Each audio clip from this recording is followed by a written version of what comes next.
Hey everyone, welcome back to Cody Tarot. I'm your tarot reader, Cody. In today's pick a card, we're going to be doing who's obsessed with you, who just can't stop thinking about you, right? Today's set intention is all about love. So who is obsessed with you in a loving way? This is pretty much could cover like all ranges of love, but it's someone who has interest in you, at least romantically.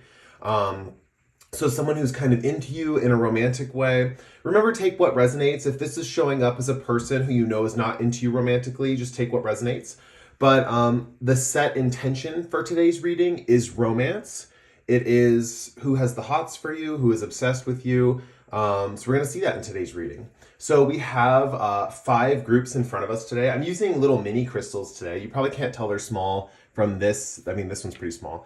But you probably can't tell that they're like tiny crystals, but these are really small crystals. They're all about like an inch big, kind of like inch by inch, something like that.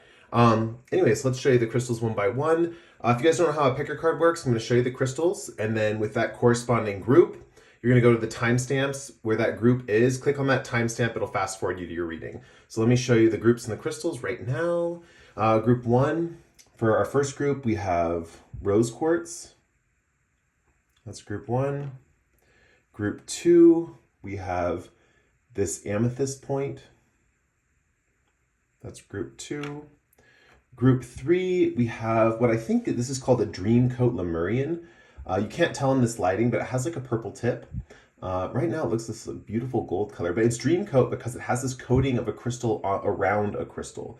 There's a crystal inside of a crystal. Okay, and then we have yellow opal. This is our little baby of today. Small but powerful, but this is the yellow opal. This will be today's little guy. Let's see, right here we have, I can't remember what this is called. I want to call it celestial quartz because it's shaped like that. But I think it's just double terminated quartz. So that's that yellow one. We'll call it double terminated quartz in today's reading. So without further ado, pick your pile now. No, I'm just kidding. Take your time, tap into your intuition, do what you got to do to pick that pile, and I will catch you guys in your reading. See you there. Hey, group 1, if you picked the rose quartz, this is the reading for you today. So let's get into it. My throat's a little coffee because I just had dinner. Okay, so let's see. We'll start with a animal oracle card. So this is Colette Baron Reed's Spirit Animal Oracle. This is going to represent the person that's obsessed with you. So let's see. Represent this person's energy who is obsessed with group 1.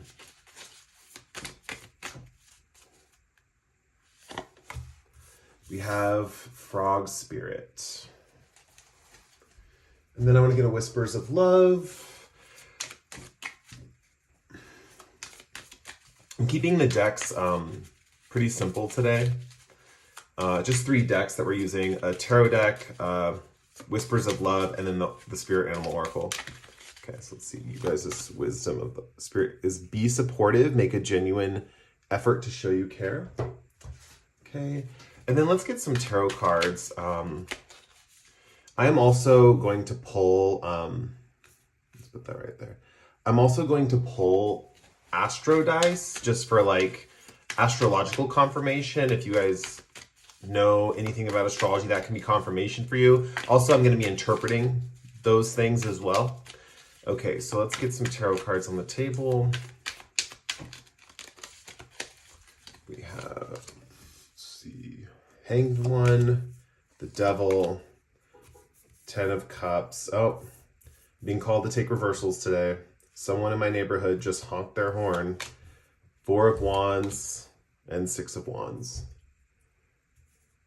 Let's see, let me try to make these even. Someone just also started their truck outside. I think that's my neighbor, like my close neighbor. Sometimes it's hard to tell who in the neighborhood, and these always seem crooked. Like when I'm laying them out, but like, I don't know. If they're crooked, I apologize. I don't know how to make these cards appear straight on camera. So let's see what you got for your astro dice for this person. We have Pluto, we have Cancer, and we have the 9th house. Okay. Let's see here.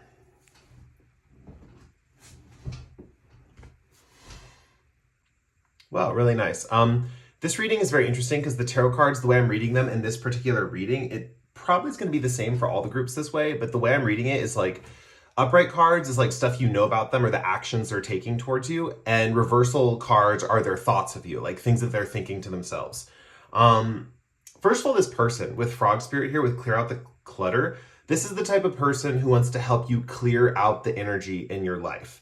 So this is someone who, if you have toxic friends, they're always trying to eliminate the toxic friend from your life. So you guys might be the types of people who keep a lot of junk around you, whether that's like junky people, junky objects, junky clothing, junky cars, whatever the case may be. Maybe like you have like a junky home. This person's been over to your home and they're trying to get you to clear out your home or all this stuff in your home. Maybe you guys are hoarders. Maybe you never throw anything away. You don't want like outdated things in your life, or sorry, you keep outdated things in your life, and this person wants to eliminate those outdated things, right? This person is like wants to eliminate and cleanse your environment, right?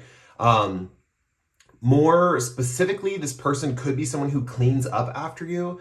Like if you're going out on a dinner date or something like that, or like you're at a house, you're at like a house party, you might notice this person is always like picking up after you or something like that. Like this is the type of person that in public, like if you have something in your teeth, like they're gonna like mention it. They're gonna be like, oh, you have something in your teeth, and then they're gonna like get you something to pick it out with or something like that. Or if you're at home with them or you're like dating them, they're definitely going to be the one that's like going to offer you the toothbrush and the toothpaste like in the morning, you know? And it's like, is my breath really that bad? But they're like offering that after you guys have hooked up, something like that. This person is very clean in general.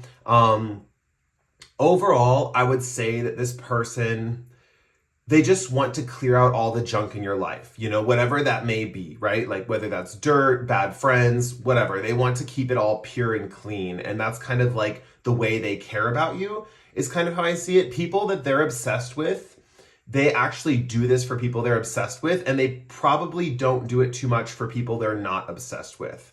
We have the 28 here, and I want to say 28 is like a power number. I don't remember where I read this from, but it's Elon Musk's birthday and it's Bill Gates' birthday. Two people who've amassed huge amounts of wealth through the use of technology.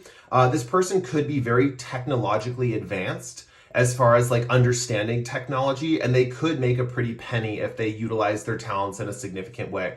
This person also could be wealthy. If that resonates with you, please take that. This person could be someone who's very wealthy, who maybe spends money on you in order to help you clean out your life a little bit better. Overall, with be supportive here with the Whispers of Love card, it says make a genuine effort to show you care. I really feel like this person really takes the time to tell you they care about you. This is someone who is not a secret obsession. This is someone who's very open about their obsession. They're really saying like, I deeply care about you. I want the best for you. And please just like, you know, like it's just like, there's this feeling of support, basically.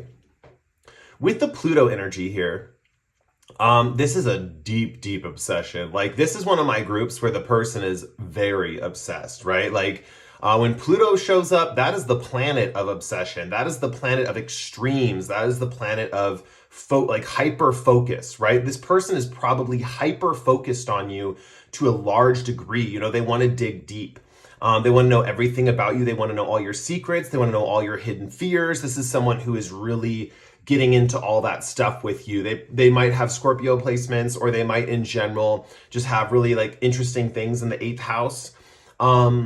With Cancer here, I really feel like this person has the typical nurturing vibe. That's why I'm kind of thinking that vibe of like they're helping you clean up after you. They're kind of like have that mothering kind of nurturing vibe as well. With 9th house here as well, I think this person is well traveled, or you met this person on a trip somewhere, or this person is from like another country.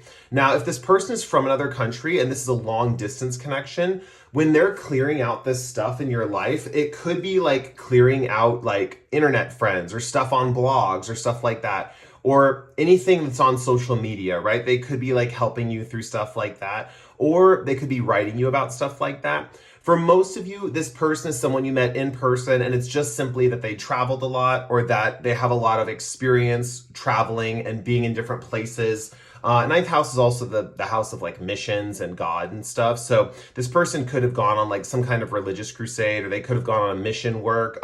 If you guys are my religious viewers that watch my channel, this is someone who has done like a missionary job and they've gone to another country to spread the word, all that good stuff. Also, this could just be someone who went on a spiritual journey in general. Like this is the type of person who like went to where do they do ayahuasca? I'm getting the image of ayahuasca. Like this person did an ayahuasca ceremony and it like changed their life. Like they're spiritually renewed because of some kind of drug experience in a foreign country or something like that. It's giving strong vibes like that, or like life altering experience in some foreign country. This person in general, actually, I don't think they do a lot of drugs. I was thinking they do a lot of drugs, but I think it's just for eye-opening experiences. I don't think this person is a user. Nothing like that. Because it's like interesting. We have the monk here with the hanged one. I think this person's very like holy. They have kind of like a purity about them. If this person uses drugs, they do so carefully and cautiously. That's kind of the vibe that I'm getting. Like I said, they're very clean, they're clear, they want to get rid of things that no longer work, or things that are dirty, or things that are not gonna be best utilized for themselves. It's a cleansing. It's a very cleansing energy that this person has. Like they're trying to cleanse you. Like that's kind of the vibe here. Okay, let's get into the tarot cards. We have the Hanged One and the Devil. These are kind of like their obvious actions, right? Firsthand, it could be very obvious they're obsessed with you. Like when you're getting this reading, you're like, okay, this totally makes sense. Like this is my group where if you pick this pile, it's most likely resonating really strongly because you're aware of this person. You like know it. And also this, like I mentioned earlier, I can't remember what card gave me this message, but I did mention that they're very like obviously caring about you, and it's like a very powerful kind of obvious obsession. With Devil here, there are chains around these two people. One thing that I'm seeing this is kind of like they're also, I mean, this is like going along with clear out the clutter, but they're really wanting to unburden you from restrictions or oppressive forces. The Devil indicates people who want to control you, right? Like these people are in chains because they're literally this devil's slaves, right? This card is literal, like the manifestation of like essentially like slavery, essentially. So with the Devil energy here, they're trying to free you from these bonds of people that have this power over you, right? They see you as kind of, and they probably talk to you about this too, because this is something obvious that they're doing for you. They're really trying to get you to kind of look in the mirror, which is funny. This person's looking in the mirror. They're really trying to get you to look in the mirror and like hear the music, you know, and this guy's playing the flute. It's so funny how these things happen in tarot. They really want you to like see what's going on and see what's really happening, and then also like listen, like, you know, like it's like kind of like pay attention, like you are going through this thing, like these people are taking advantage of you, like you need to cut them out, that kind of vibe. Overall, this person feels like really good for you. However, they do have a really powerful obsession over you. Like we do see that with the Pluto energy here, so that can get a little dark. It can get kind of like intense at times. Like you might feel like their methods are a little intense, and maybe that's why you guys strike me too as like the type that maybe needs like the what's that called, the velvet touch? Is that the expression? You need a soft touch, not a hard, heavy hand, is kind of the vibe that I'm getting. For some of you, you do appreciate this about them, and the heavy hand is like good, you know, because in this reading, I'm just reading the personality of the person. I'm not really seeing too much about your guys' personality watching this. It's not that type of reading. I do those readings too, but that's not what we're about here today. So it could be both ways, but I'm getting a general vibe of like 90% of you need that soft touch. 10% of you are like, yes, give me the hard truth, cut these people out, all that good stuff. With Hanged One here, they do have a purity about them. So even though they have this intensity, there is this sense of purity. They have this ability to see things from a different angle. I think this is something that really intrigues you guys in general, or most of you. They have this ability to look at things from a different perspective. This is the type of person who takes a pause before they share an insight, right? Especially intellectual insights or stuff that's profound or deep or powerful. This is the type of person that won't engage in conversation, like philosophical conversation. They'll think about things. This person's going to think about things in a great deal. before they really engage and talk to you about something. This is the type of person who thinks about things after a conversation and then comes back to you and shares their insights with you. If this is a person on social media, for those of you where this is long distance, we do have the 9th house here, so that is a possibility. This could be someone from a foreign country that is obsessed with you. With the Hanged One here, this is the type of person who they take a break from texting you whenever you have deep philosophical conversations, because they need to think about what you said and they need to process it and see it from different angles before they respond, right? And when they do respond, it's like profound stuff, right? Especially with that Pluto energy here. It's like very deeply profound spiritual insights that they're providing you. However, they need that time to assimilate that information. This is not the type of person who has that like quick acting Gemini energy where it's just like back and forth conversation really quickly. It's very much like you guys pitch them something and they need time to assimilate it and respond. Whether it is spiritual information or not, this could be the case. I'm also seeing that maybe they're a little quicker to text when it comes to stuff that's not spiritual or something they don't have to think too deeply about. But definitely when it comes to the important things, when it comes to spirituality and that sort of thing, they like to look at it from all the different perspectives before they come up with an answer, is kind of the vibe that I'm getting here. Okay, let's get into this person's thoughts about you. So in general, this is stuff that you probably won't know or they haven't expressed or they're not acting upon. This is stuff that you can't really see, right? They're reverse cards. This is stuff going on in their head. With 10 of Cups, we have this fact that they really want to start a family with you. They think you're marriage material. They want to start a family. They want to have babies. They want that happy ever after is kind of what I'm seeing. With the rainbows and the 10 of Cups, I'm getting images of like LGBT. So for those of you who are gay or lesbian or transgender or something like that, they want to incorporate that part of you into the marriage. Something like that. They're very big into making the marriage whole and harmonious in whatever way possible. That's kind of their ideal for the situation. With 4 of Wands here, I really see they want to like celebrate and have a lot of fun with you. I think this person actually, even though they're like really intense and they have this intensity about them and they're very supportive, very caring, it's like giving like what's it called? Like extreme Cancer energy, where it's like those hyper motherly types where they're like just pushing the caregiving down your throat, you know? With 4 of Wands here, there's a vibe that they really just want to have fun. Like they're looking for those moments where you both can just laugh together and have a good time. They want to excite your passions. They also, well, I'm going to jump ahead to the 6 of Wands real quick. They want you to succeed. They want you to be famous. They want you to have everything that you desire and more. They really want success for you. You guys might be working on trying to achieve a goal. For those of you that are, this person wants you to achieve that goal. They're going to be supportive in that regard, especially behind the scenes, since this is a reverse card, right? This person also views you as very popular. And how do I put it? Like they might think you have a lot of friends or you might have a lot of success, or they view you as a very accomplished person. And that's one of the reasons why they are obsessed with you. Back to the 4 of Wands, they just want celebrations. They want parties. They want to hang out. They want to have a fun time. They want to have a good time. This is the type of person who wants to dance, celebrate. Also with the 4 of Wands next to the 10 of Cups, this is very strong indicators of marriage. It's very strong indicators, not that you guys will get married, that they want marriage. That's kind of the vibe here, that they really see you as the one. They see you as that one that they want to settle down with. With 4 of Wands here, strong energy of that they want the wedding to be a big celebration, right? They want life to be a big party, but maybe they have a difficult time creating that. You know, they probably do that a little bit with practical tasks, like helping people clear out the junk. Maybe they've noticed that sometimes that provides laughter and good humor, but maybe other times it's it could be a little smothering or something like that. But with their actions outwardly, I feel like they have deep, profound insights, and they're also really interested in liberation or liberating you from different things in your life. Be careful with this energy, because this could also be a form of control with this person. They might want to liberate you from controlling influences, but maybe they're not realizing they're being a controlling influence, that kind of energy.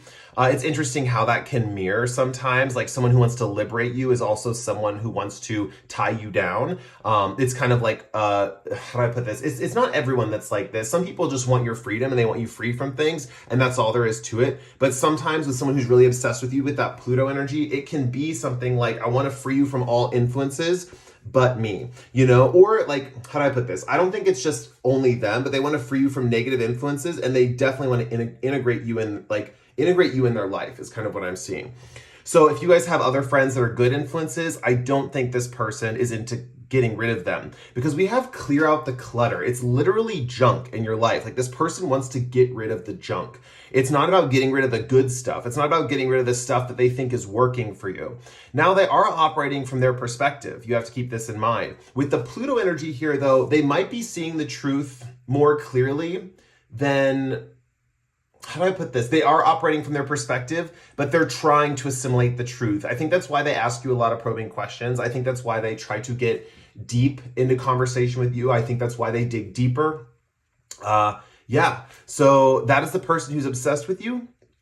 Sorry, I gotta stop the reading, guys. If my throat starts itching, I gotta stop. I want to do longer readings. I know I have the capability to do them, but lately my throat's been acting up, so I have to stop when my throat acts up, because I have to just, I gotta wrap up the reading essentially. But yeah, that's who is obsessed with you. I hope you guys enjoyed that. Kind of quick readings today, but that's okay. They can't all be like 5-hour readings. Anyway, I like doing those too. It's like fun when you're just going and you can keep going.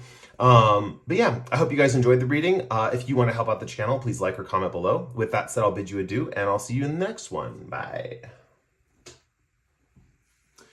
Hey, group 2. Okay, so let's see how long my throat can handle this reading.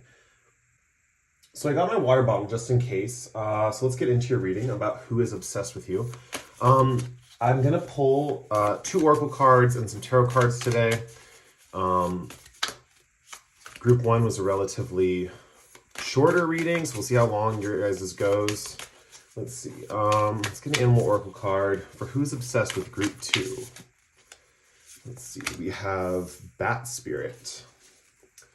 Now we need a Whispers of Love card to help show us a little bit about group 2.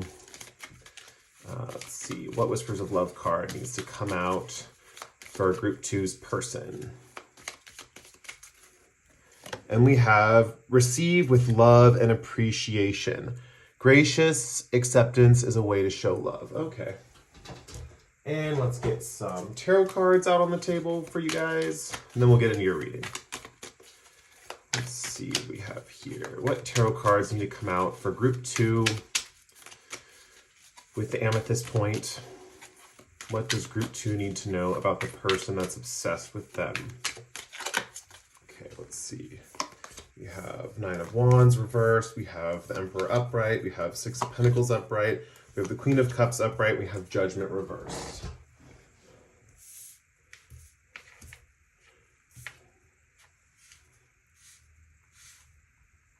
Let's see if that's all lined up. Oh my gosh, I did it right the first time. Normally these cards are super crooked and stuff, and I can never line them up correctly. But I just looked, and they look like they're lined up. So let's get into your reading. Interesting. Oh yeah, sorry, I'm going to roll the Astro Dice too to get a little bit more information. Do that for the other groups too. We have the 9th house, that came out in group 1. We have Gemini, and we have the South Node. So let's put those here. It's so funny, I looked over the cards before I rolled the Astro Dice. So I'm just going to get right into your reading without kind of analyzing the Astro Dice ahead of time. So let's get into it. With Bat Spirit, your person... First, we could have met this person at nighttime, or this person's kind of nocturnal in general. Like maybe they only want to hang out at night, or they're just not available in the day, something like that. Bats also have this interesting component to them where, I'm pretty sure they're like blind. There's the expression blind as a bat. And this person might not have good vision, or they might wear glasses or something like that, or they can't see very well. That's just, I'm throwing out some physical things or some like pretty basic things before I get into the psychology of this person. But speaking of the psychology of this person, bats have a different way of knowing about their space around them. And it's different than just using eyesight. If you think of like a lot of animals, they use eyesight, or like you can think of all your friends and people in your life using a specific way of seeing their reality. But this person is a little bit blind to certain things about you. But on the flip side, they're very aware of other things about you. That's kind of how I see it. This person's in touch with shadows. This person is in touch with the shadow world, right? Because it's a night creature. I also see this person with the 5 here, with the number 5. First of all, this person could be born on the 5th of the month, something like that. I'm remembering an expression about someone who is born on the 5th of the month. And I have this book. It's called The Birthday Book. It's like filled with personalities for every single birthday. It's by Gary Goldschneider. And I just recently started using my information from that book in divination associated with numbers and stuff like that. I think I did it a little bit with group 1 with the frog spirit. But I'm trying to think of people who are born on the 5th of the month. And the only person I can think of is Betty Davis for April 5th. And she had these gorgeous eyes. There's even a song about her eyes called Betty Davis Eyes. So something with this person's eyes is really important. It's almost like they can't see that well, or like their vision is obscured, or they don't see reality that well because they're a night creature, but their eyes are just gorgeous. They're beautiful. I'm thinking of eyes that are kind of like, because they don't need to see that well, they just reflect something different or surreal. It's like their eyes are actually viewing a different world. So this person, like when you look at them, there's something about their eyes that seem distant or far off, or just kind of like not of this realm, or not paying attention to this realm. This could be the kind of energy of someone who kind of, when they're looking at things, they're not really looking at specific things in their environment, but they might stare off into space a lot. So this person might drift off into space, or look to the left or to the right, or maybe stare at a specific person, and you're like, why are you staring at them? And they're like, oh no, I'm just staring off into space. Like, I'm not even like paying attention to my physical reality, something like that. This person, basically, there's a lot going on with their eyesight. Mainly, they're just not connected to seeing things in reality. I think also with a rebirth is assured, this person's very specifically focused on you guys having a transformation. This would be comfortable for you guys if you were really into that. Like if you were all about transforming yourself and you were all about becoming a new person and being someone different every so often, right? But one thing it's a little bit of a projection. I'm not going to lie, on their end. They're kind of projecting a personality on you that might not be who you authentically are, but it doesn't come from a place of like, I can't see clearly, like rose-colored lenses, right? It could be that because the eyesight, I don't want to rule that out. But the thing that I'm seeing mainly is they're seeing something different, right? Because they're focused on different things. They're not seeing the physical reality. They're seeing the spiritual reality, right? This person could kind of be clairvoyant in a way. Like they could have visions in their mind, or they could have a very deeply developed imagination because they're so... what's it called? They're not focused on the external visual reality. So they probably have a very internal visual world. That's kind of what I'm seeing. So they're seeing things about you, and they're seeing these things about your rebirth, or you becoming a different person, or going through a transformation. I am getting feelings that they probably don't talk about this too much, but it is a core element of how they're seeing you. The reason I think they're not talking about this too much is because in these readings, the reverse cards, when they pop out in the tarot cards, are representing their thoughts, right? It represents things they're not telling you. It could be secrets, it could be thoughts, it could be worries, fears, stuff like that. With the upright cards, this is how they're presenting themselves and how they're treating you. So if you get into this point of the reading, you're like, the eye thing makes a lot of sense. Like they just have interesting eyes or something like that. The thing with the rebirth is assured, this is a part of their experience and how they're seeing you. But with the judgment card, with the phoenix and the judgment card literally representing rebirth, the phoenix is reborn from the ashes, right? So with the judgment card here, with the symbolism of the phoenix, there is this element that they're thinking a lot about this, but they haven't told you yet. So they're not really talking to you about it, but they are kind of possibly treating you not how you are in the present, but they're probably trying to treat you how they feel like you will be in the future. So it does come off as a projection. It does come off as like, to you guys, you would see it this way. You would see this person as like, who do they think I am? Like, I'm not this person. Like, why are they telling me these things? Like, it doesn't apply to me. Like, that's not who I am. You guys might be viewing it that way, but this person is kind of looking ahead to the future. But at the same time, it's just confusing. I can see it being confusing for you guys because they're kind of seeing. And the future, in a way, is there's like many possibilities or many paths you can take, right? And I think this person is focusing on one particular aspect of your future to the exclusion of other aspects, right? They probably got a vision about you or something like that. This is a person who got like some kind of visual download about you in your future, and that's one of the reasons why they're obsessed. They are romantically obsessed too. We set that intention. But one of the things that I'm seeing for them is that in a way, how do I put this? They're looking at you like you have further to go, and they're in love with the future you, is kind of how I'm seeing it. This person is in love with who they think you're going to become. They're in love with a vision of you, right? But that doesn't change the fact that you are who you are in the present moment. And, if we're being our best selves, we're living in the present moment. We're aware of future possibilities. We're aware of what can happen in the future, but we're learning the lessons in the present. We're focused on the present moment. A lot of spiritual teachers will talk about this, like being focused on the present moment. And I see this as kind of important to you guys, or like it's important in a way where you expect people to see you as your authentic self, right? And essentially our authentic self is who we are in every present moment of this world. Yes, we can always be changing, we can always be evolving, and we do evolve, right? But to be our true authentic selves is kind of being in the present moment. And I kind of see that as like your guys' motto right now in general. Remember, this is not really a reading about you, this is a reading about them. But I'm kind of seeing a little bit of the dynamic here. It is possible there are some of you watching this that actually are very focused on who you want to become, who you want to be in the future, and you're all about changing your identity or changing yourself to evolve into who you need to be, like evolving to your higher self or evolving to the best version of you or working on yourself a lot, stuff like that. If you're that type of person, this person is probably someone you feel very comfortable with in your life. If you're not that type of person, and you're probably the majority of the people watching this reading, this person probably doesn't feel super comfortable to you, is kind of what I'm seeing. Okay, so let's get into the rest of the reading.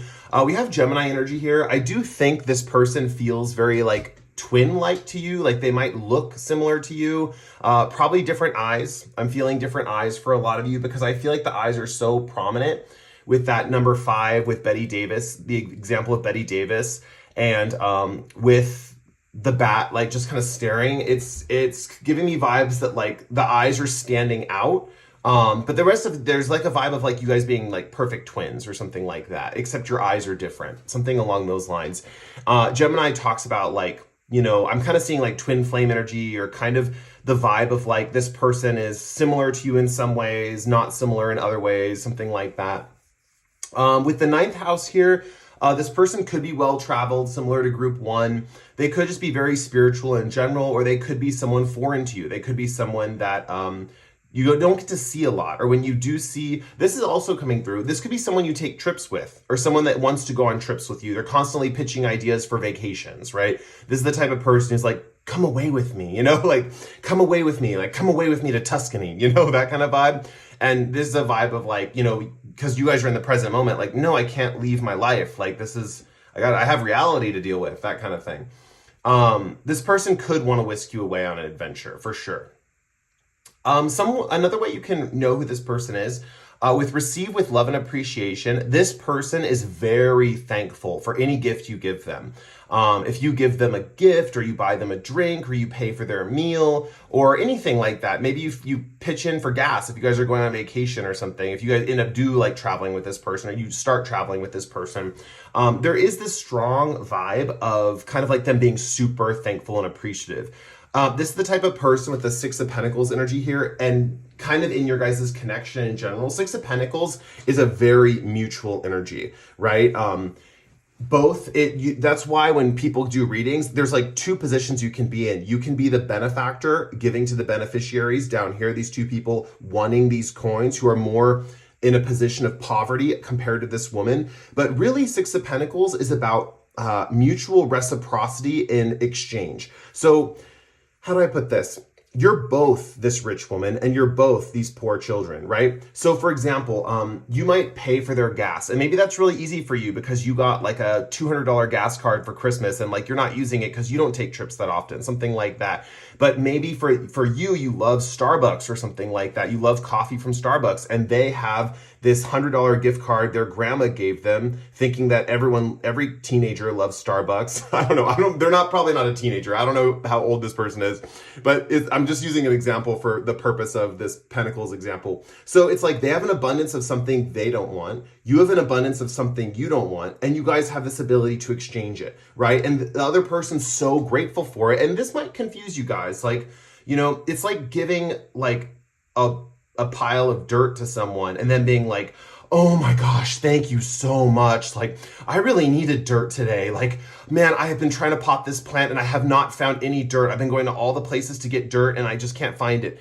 And you're like, I just gave you dirt. Like you can pick it up off the ground. That's kind of the vibe here. It's like what they're giving you and what you're giving them. You guys have this beautiful exchange of wealth where like they feel freely able to give you things that you really, how do I put it? Like you really need and vice versa. And then you can give them things that they really need. So it is this kind of mutual exchange. It's like, that's what Six of Pentacles is kind of the energy. I know says it's ruled by the moon here, and maybe that's true in some regards, but I always see Six of Pentacles as a very Jupiterian energy, right? It's very much like financial blessings and exchanges.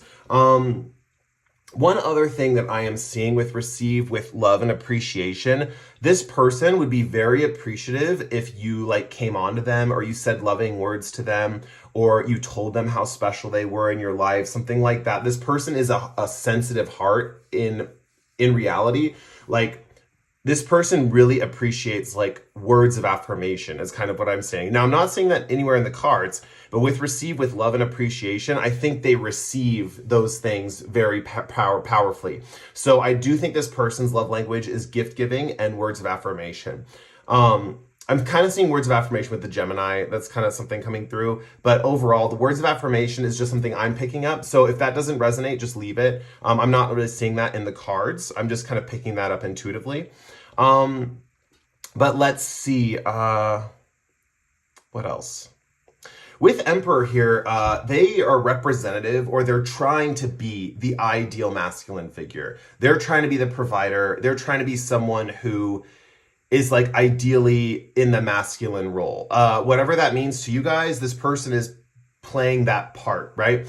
Also, it's interesting because we have the Queen of Cups here over here, indicating they do have some feminine energy, but with the Emperor being a major arcana, I feel like they suppress this feminine energy, or they keep it to themselves, something like that. But the thing is also, it's an upright card, so it's something you guys see clearly, right? It's something that leaks out of them every once in a while, right? There's this kind of like nurturing, motherly kind of vibe that comes out of them with the Queen of Cups here that is kind of like leaking into the connection. It's so funny because group one had like nurturing and mothering influences too. So I would be interested if you guys pick two groups and you're just attracting two different like very similar kind of energies to you or something like that. But overall, the main message I'm seeing with the Queen of Cups, this person's very tapped into one world and very tapped into reality at the same time. So this is where this person gets this kind of intriguing charisma, and it's especially seen through their eye contact and how they manipulate their eyes and how they like look at people with their eyes and all that. I do think there's a turtle here, right? And this queen is like looking down at this turtle the sea turtle who is swam up on shore and is looking at her. It's giving me the vibe of a protective shell, kind of more Cancer energy in general. There's this vibe of like them wanting to like care for you or protect you or something like that. But also because the turtle already has the protective shell, it's like you guys can already protect yourself kind of vibes. So it's like one of those things where they're like wanting to protect you, but you're kind of like, I don't really need it. I can protect myself, that kind of vibe. But overall, they want to be that kind of, with the Emperor energy here, that really sturdy rock for you, right? The Emperor is about structure. It is about authority. It is about order, right? Like perfect order in society. If you think of what governs order in our society, it's the government.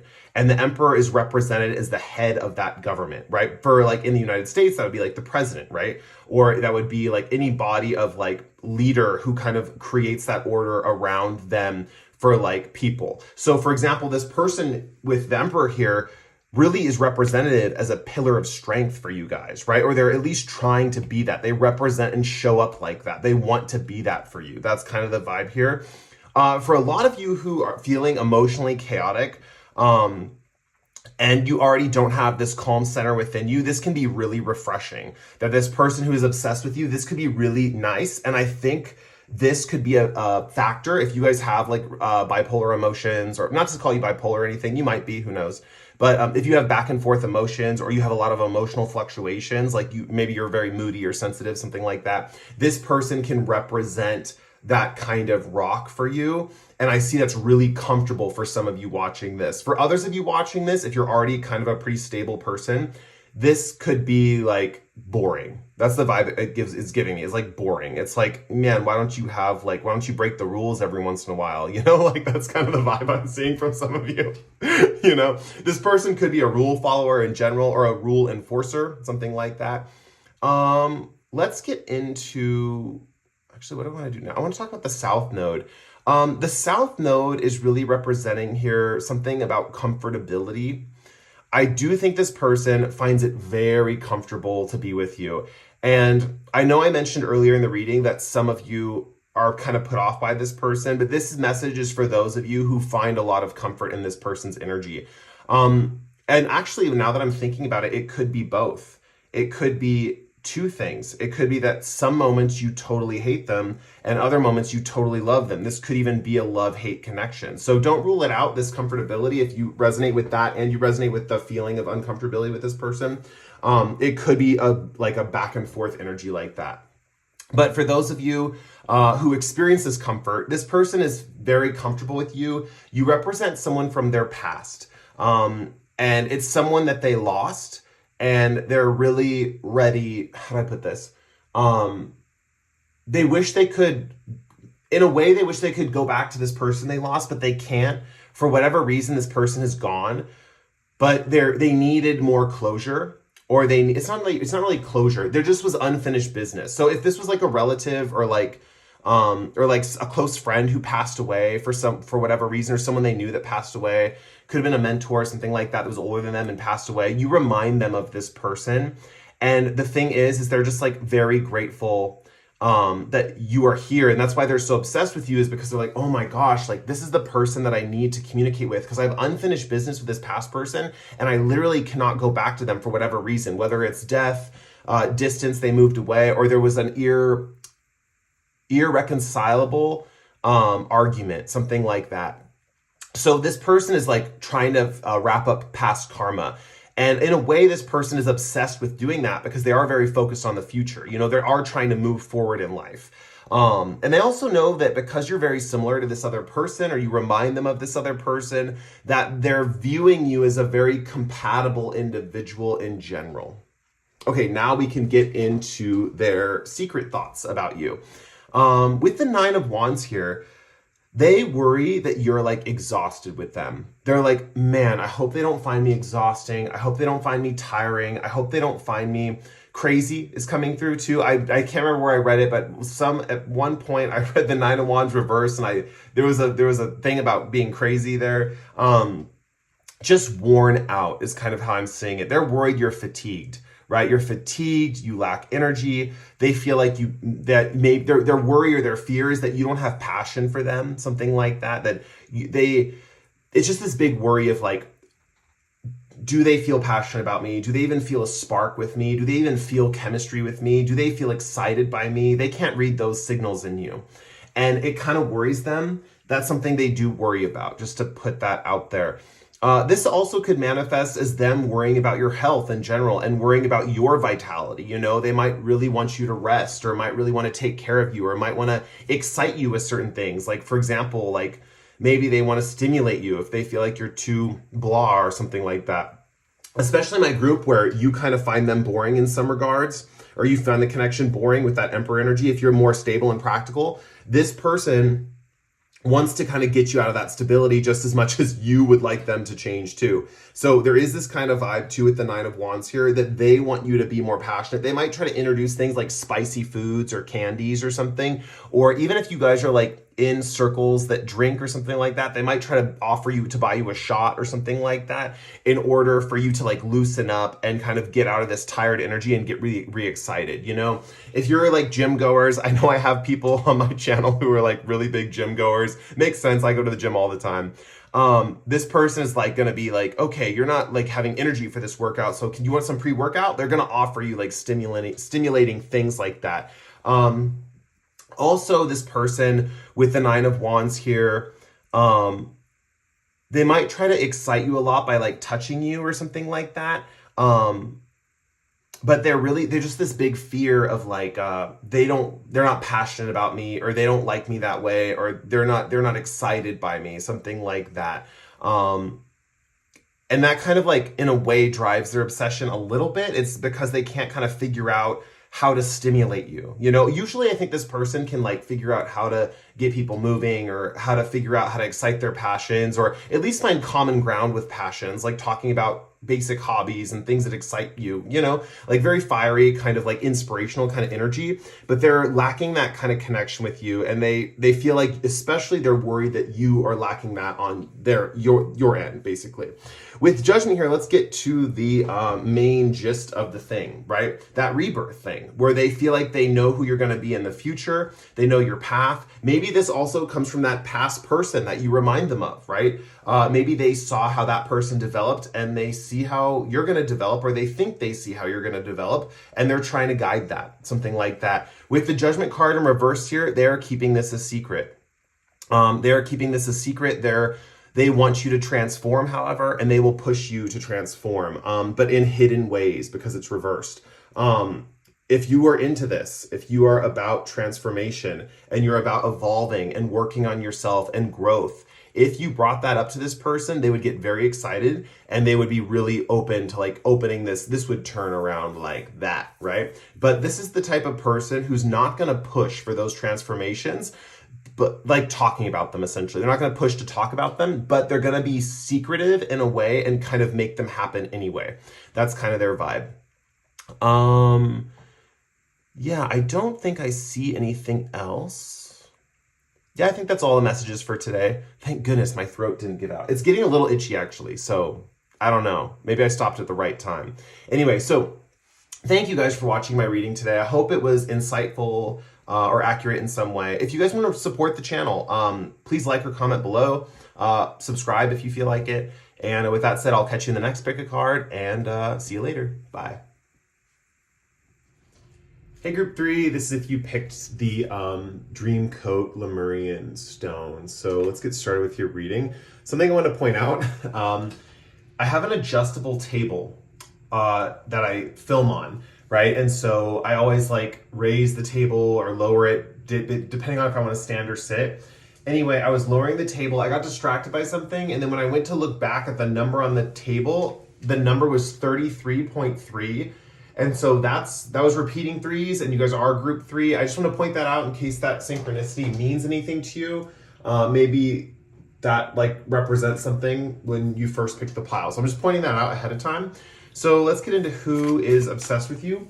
We're going to be pulling a Spirit Animal Oracle card, a Whispers of Love card, and some tarot cards in today's reading. So, and the Astro Dice. So let's get into it. Who is obsessed with group 3? What is their personality like?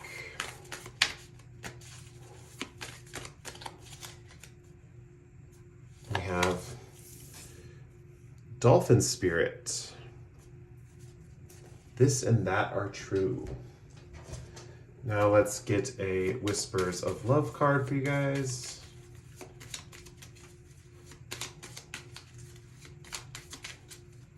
And we have Treasure your loved ones. It is important to love others deeply. And let's get a tarot cards. Let's get tarot cards for you guys.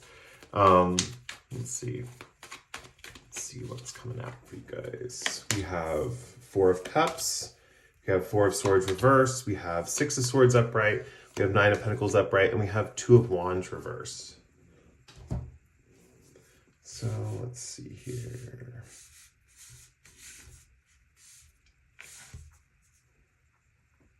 Let's see if that's all copacetic. I might actually adjust the camera a little bit, a tad. There we go. Okay, and then let's get your Astro Dice. Pretty much going to mess up all the stuff on my cards. We have South Node, the 3rd house, and Pisces. Okay, let me take a look at this and then we will get into your reading.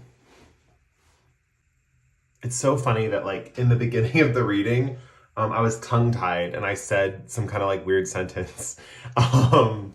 And I feel like I've been tongue-tied today in general, which is funny because it's like coming up in this reading. It's like part of the message for this reading, actually. In a lot of the groups, I've been associating this number up here with like birthday energy and like birthdays they represent.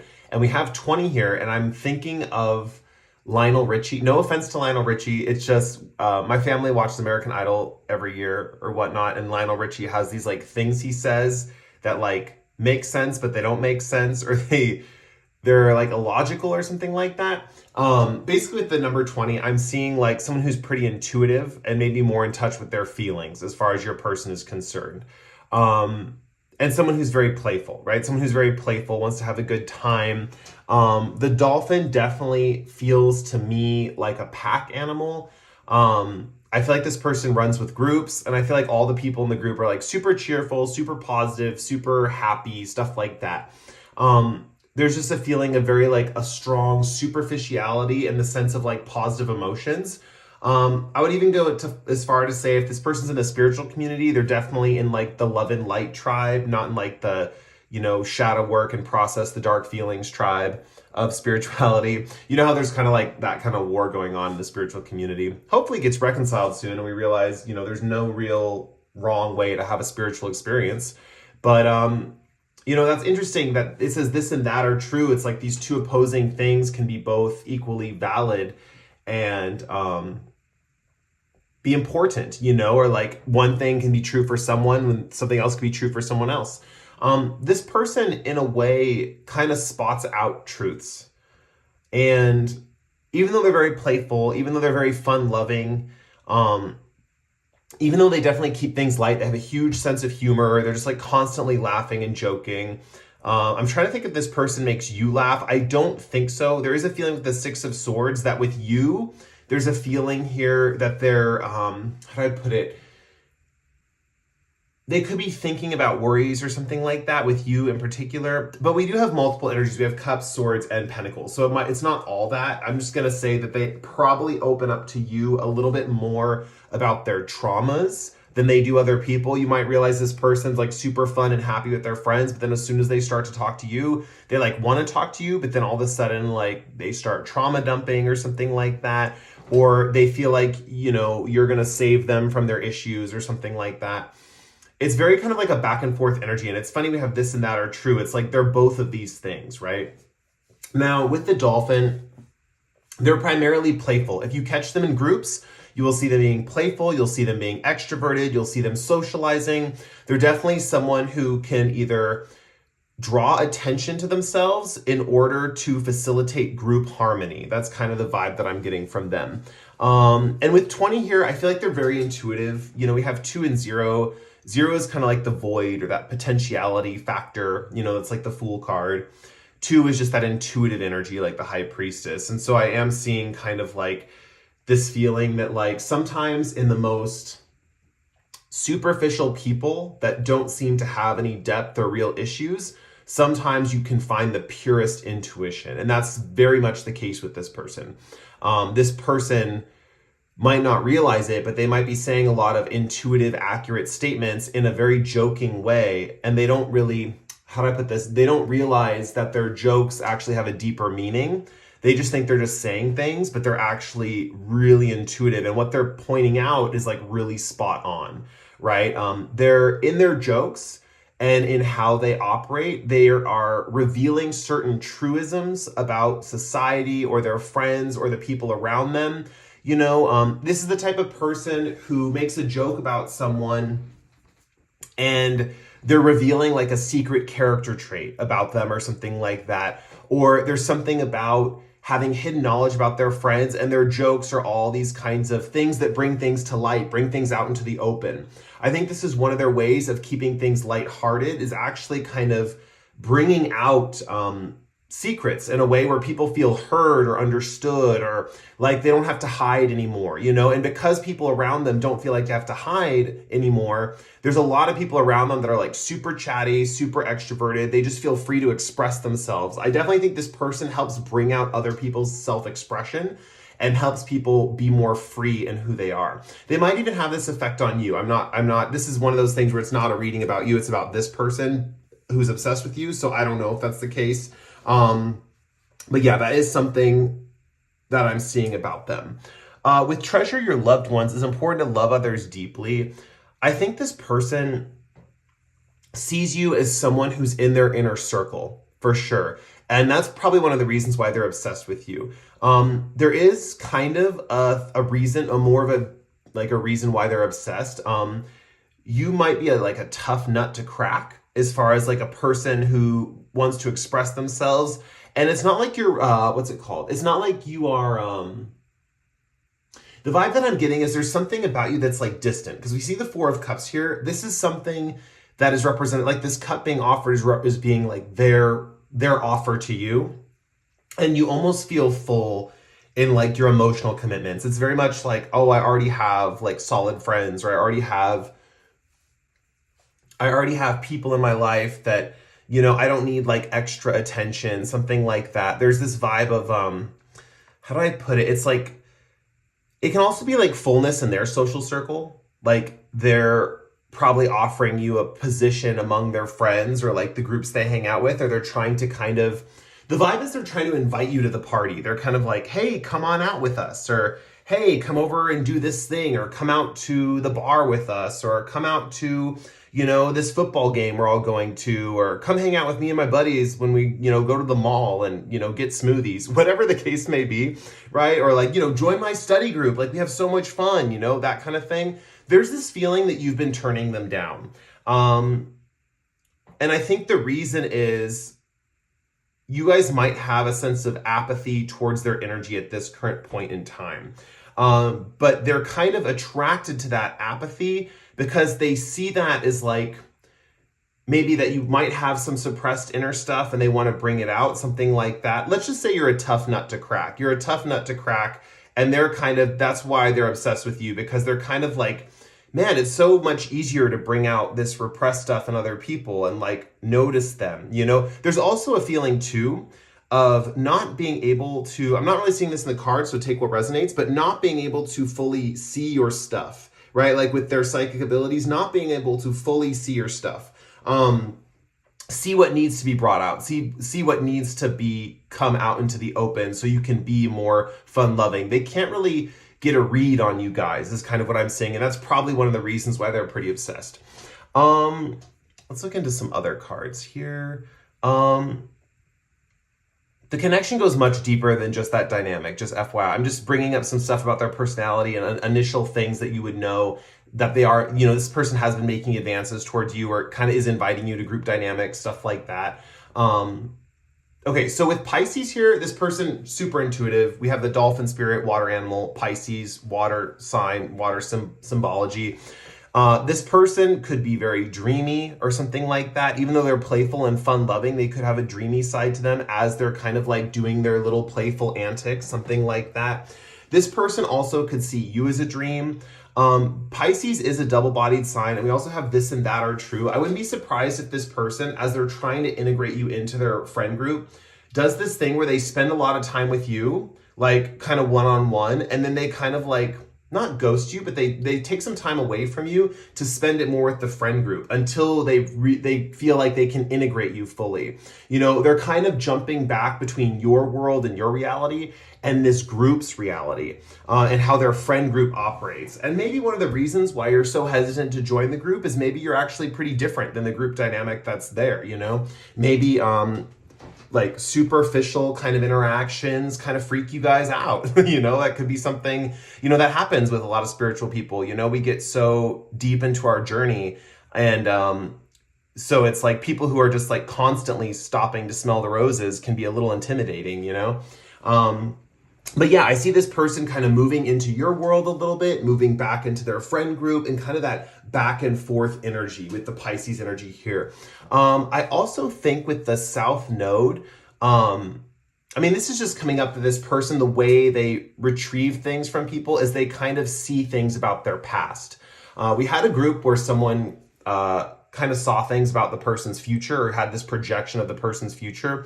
This person is kind of like intuitively digging for past things. So, for example, they might ask you questions about your past, like, oh, where'd you grow up? What are your brothers? It's funny, the third house. What are your brothers and sisters like? What was your neighborhood like? I'm going with this third house theme because I'm just seeing it here. But they might ask you a lot of different questions. You know, how were you raised? Like, what were you like as a kid? They might not specifically ask about any significant traumatizing moments because they do have this kind of playful vibe about them and they kind of intuit that stuff anyway. But they're still asking some questions around the topics. You know, they're kind of probing around the issue is kind of the way that they figure it out, you know. But yeah, they would ask you stuff about your past. This person, as they're trying to integrate you with their friend group, they might ask you things like, just random things like, you know, what was your favorite food as a kid or something like that. Like they ask you really kind of like simple questions, but that's in a way, these superficial questions are how they swim around and find the deeper stuff, essentially, right?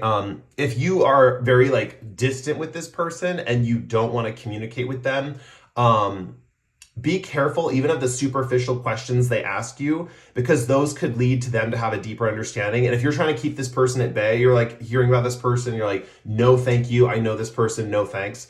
I would not answer some of those questions, or just maybe not answer them. Just kind of just be like, I don't know.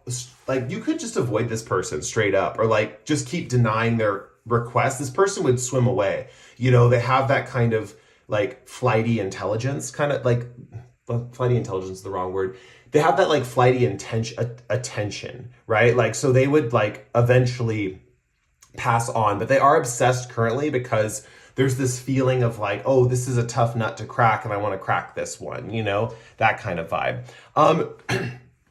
Third house indicates that this person probably sees you every day, or this person is someone you kind of see every day or you interact with every day. Third house is kind of stuff like you see the person at the store or a coffee shop or something like that. So the location where this person is like obsessed with you, it could be the place where you like go every day to get your coffee, something like that. I'm imagining like a coffee shop with like a coffee barista and like all of his coworkers, and maybe you really click with this one barista, but you're like hesitant about all their coworkers, something like that. And so they're always trying to talk to you and ask you questions and maybe invite you out with the coworkers after work or something like that. But third house gives that kind of energy of someone you see every day, right? So say, you know, it could even be your job, right? Because you do see people at work every day. So it could be all the people you see at work every day. So this could be someone you see at work.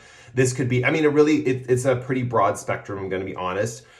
It could be your neighbor. It could be a neighbor that you say hi to every day, and your neighbor is kind of constantly inviting you to like big parties at their house. Maybe it's that neighbor that has those huge parties and you're just like, all right, well, I'm not really the party type, but thanks for the invite. And this person's just trying to bring you into the fold, that kind of vibe.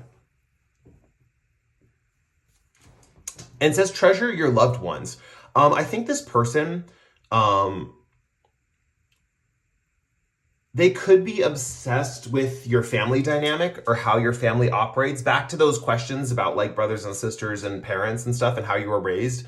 That might be of particular interest to them. Maybe part of their intuitive gift is understanding family dynamics and seeing how that develops people's personalities over time. There are specific people like, you know, like marriage counselors, family therapists, stuff like that, that specify in family dynamics. Like this person would be good at that, honestly, because I think they see a lot when it comes to family dynamics. They are aware of like, how do I put this?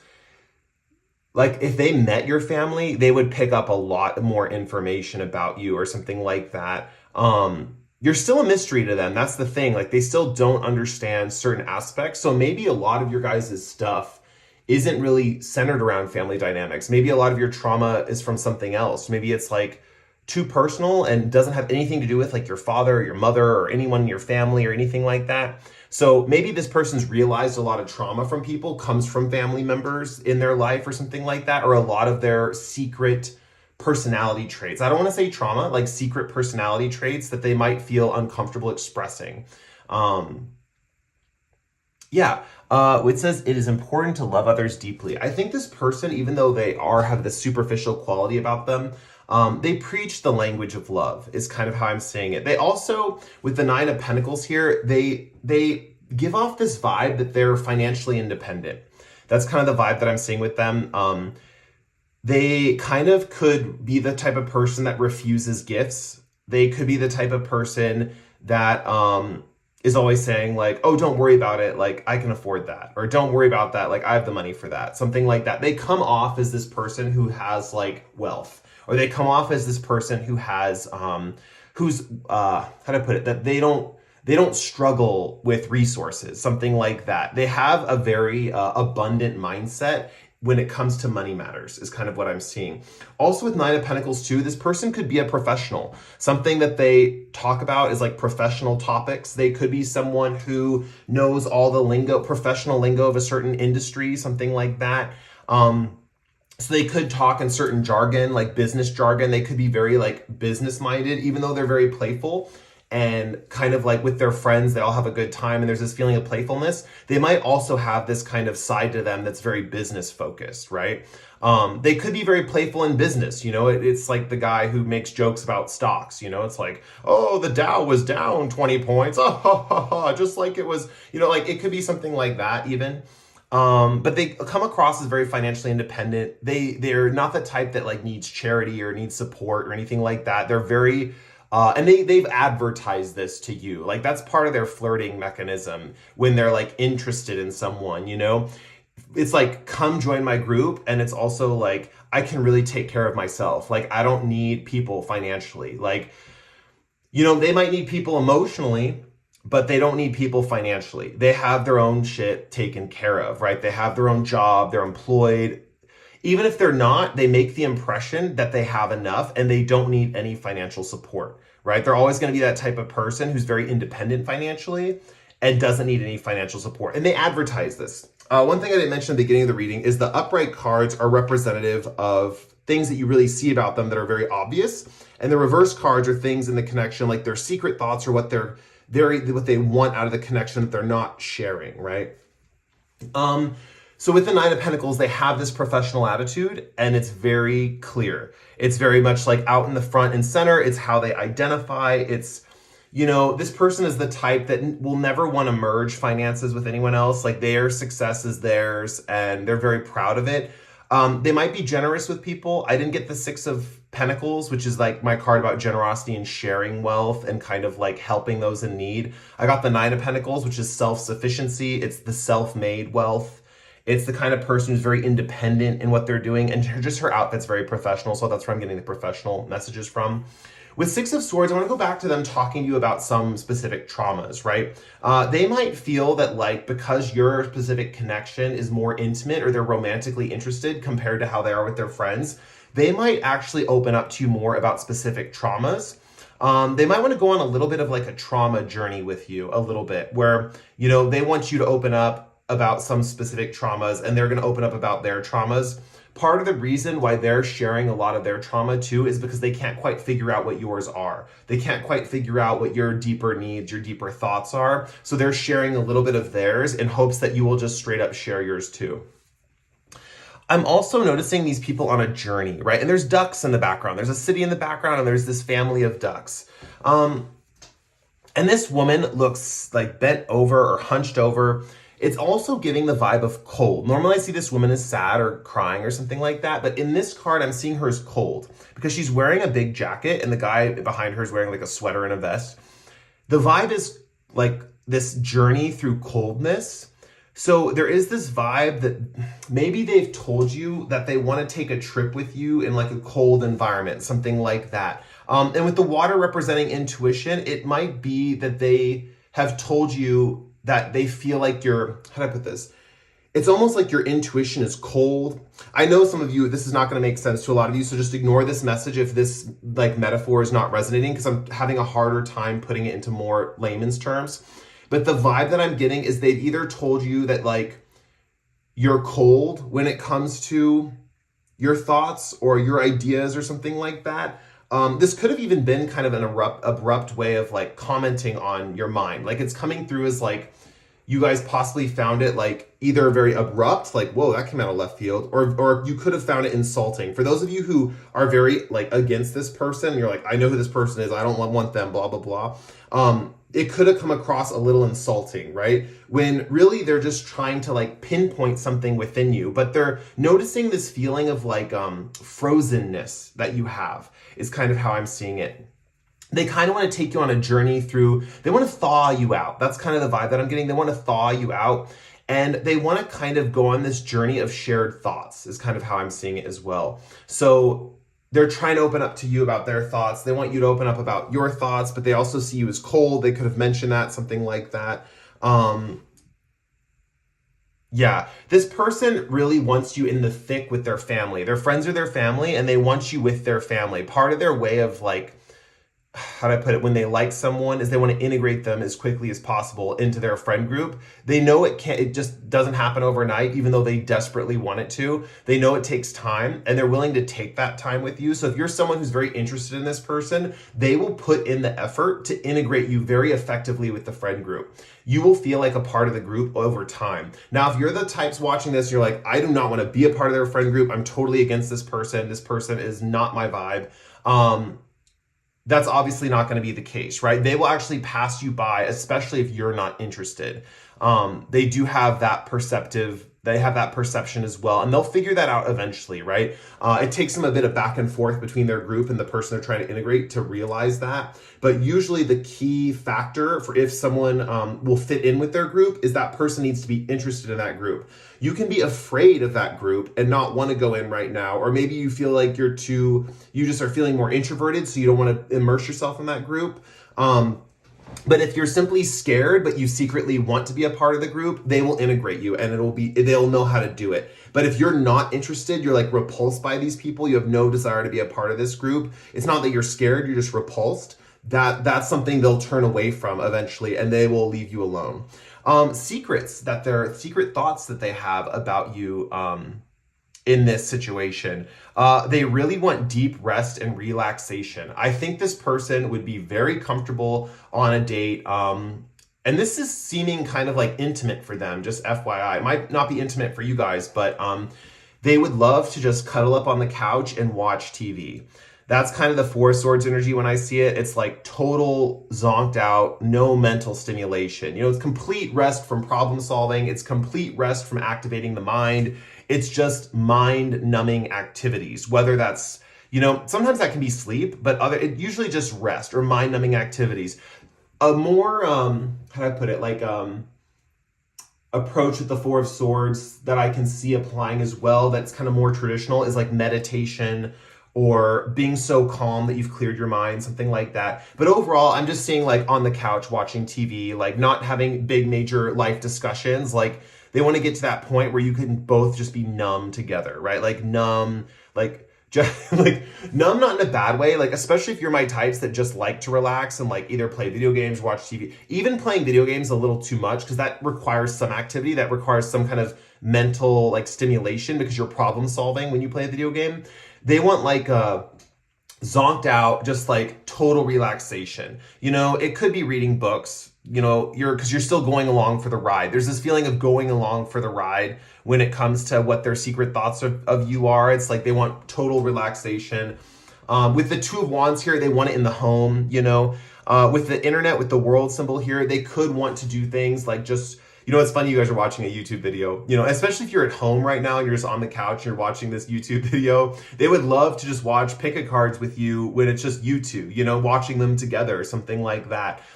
This person wants to like surf the internet with you. They want to send you memes. Like a secret thought of theirs is like, what would they do if I like sent them memes or like stuff that I find on my phone, something like that. This person also, wants to talk about world events, but from the comfort of the home. That could be something that is possible as well.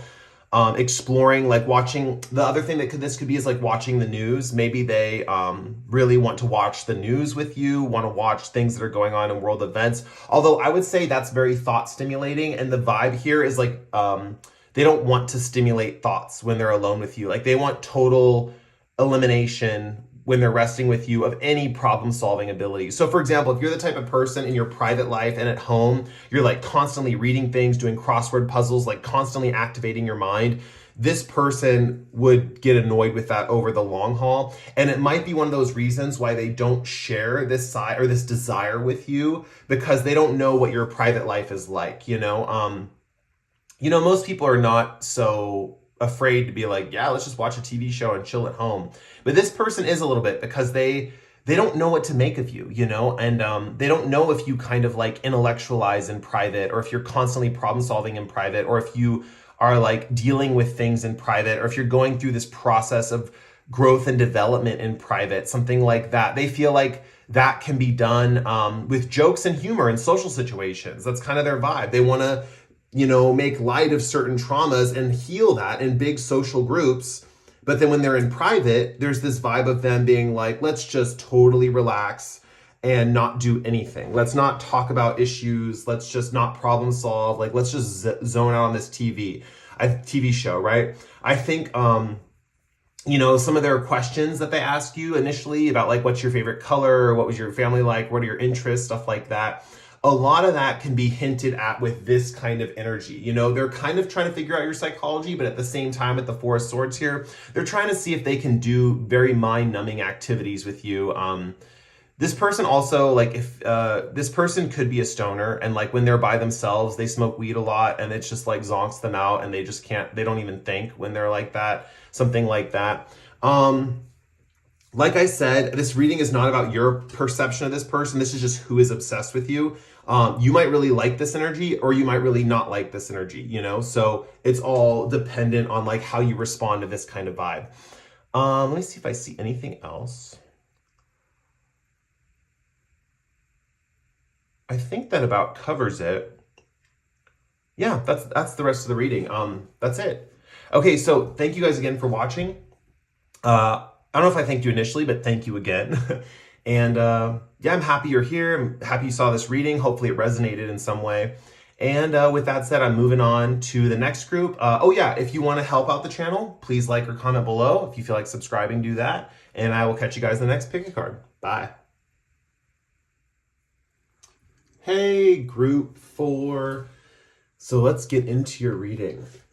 Okay, so we're going to start off with a Spirit Animal Oracle deck, also tarot cards, and then the Whispers of Love deck today. So let's get the Spirit Animal Oracle card out on the table. This one wants to come out. We have Squirrel Spirit, Believe in Yourself, okay. And then we're going to get a Whispers of Love card as well for you guys. So, who is the person obsessed with group 4? We have Actions Speak Loudly. And let's get your tarot cards out on the table now. So, what tarot cards need to come out for group 4 to help us figure out who is obsessed with them and why? So, group 4, who's obsessed?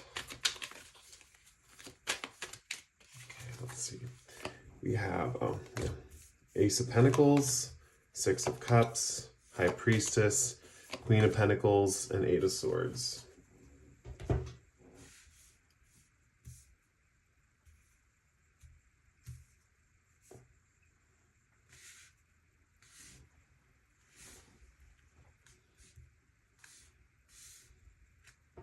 Okay.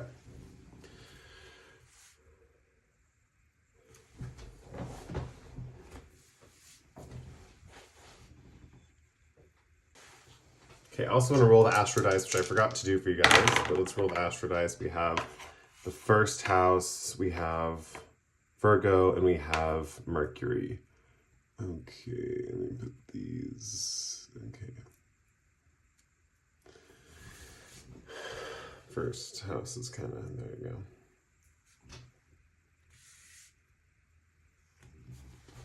Okay. Let's get into your reading. First of all, there's a few things with this person. The first thing I want to point out, 5 and 7 boil down to a 12, which also boils down to a 3, and that is the number sometimes I associate with creativity. I also associate three. I associate three with birth because it's associated with the Empress. It's also because it's kind of a number that represents creativity. It's like when you get two components, you put them together, it makes a third, that kind of thing. You can also think of the Holy Trinity. I think this person's very spiritual with the High Priestess upright here. Overall, this person's very creative. They're very spiritual. And with believe in yourself, this person has extreme confidence in themselves, right? They believe they can do almost anything, especially in regards to spiritual stuff. This is the person who's obsessed with you.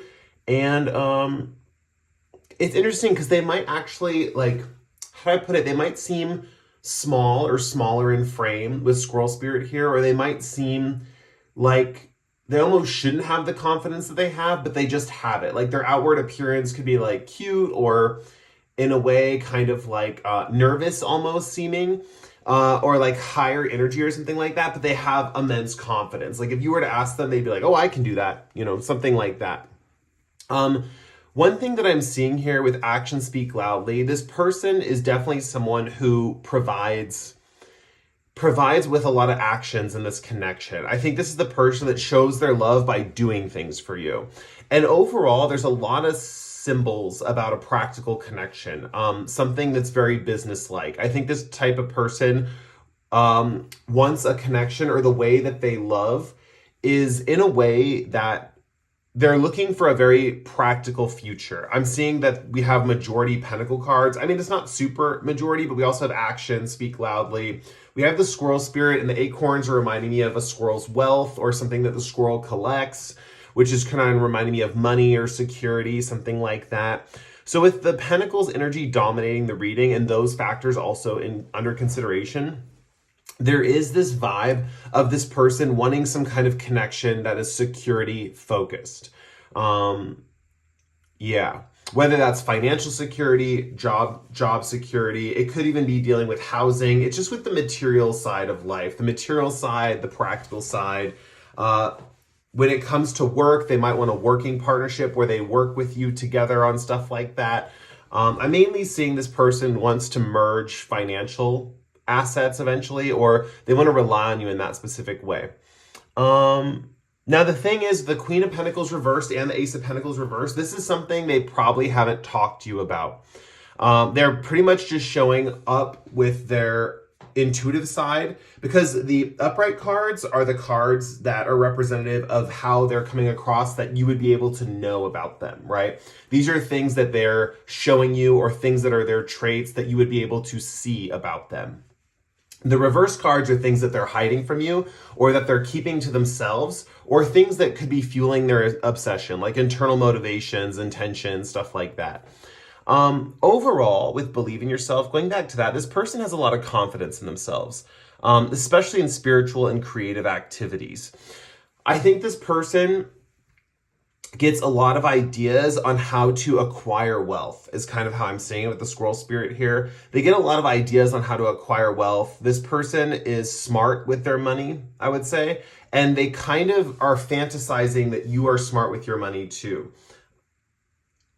With the 3, this does indicate birth or creative projects. I think this person wants to create something from nothing. Also with the 3, I'm trying to think of birthdays. I can't, with 5 and 7 boiling down to 12, the only birthday that I thought of was like Hugh Jackman. So take that if it resonates, but really compared to the other piles where I picked like little archetypes of people who are born on certain days, I'm not really seeing too many archetypes of a specific personality. That could just mean that someone like this doesn't have really a representative as far as like a celebrity person goes. It could also be that this person is one of a kind, that this person is quite unique. And this person, I mean, we see that again here with the High Priestess, where this person is just in general mysterious. It's almost like they wouldn't be in the limelight, is kind of the vibe. It's interesting because they are very confident, and I do think they have a good bit of energy, but they have kind of a smaller presence, is kind of what I'm seeing. So even though they have this confidence, their presence is kind of they have a smaller impact when it comes to their presence. Now, this person with actions speak loudly. They are doing a lot of actions for you. This could be like helping you clean up stuff. This could be, possibly paying for things. but overall it's like helping you with practical tasks, right? Stuff. Also, like if you're going to school and this person is in your like college or something like that, this person would kind of help you with homework problems, something like that. Like they like being of service. We also have the Virgo symbol up here, which can relate to service as well. I think overall with this Virgo symbol, this person is a perfectionist and they're very, very like earth sign focused. So practical stuff, realistic stuff in the sensory world, which is interesting because they have the High Priestess, and what they're showing people is this kind of super powerful intuition, right? So they do have a mind for like money and practical stuff, but they're also extremely intuitive. I'm getting the Myers-Briggs type of like an INTJ or an ENTJ, or possibly ENTP, INTP. There's just a strong vibe of this person having a really solid intuition and leading with that with a lot of confidence. But at the same time, their thoughts, their desires, what they think about, what they're actually maneuvering in the world is a lot of financial, practical stuff.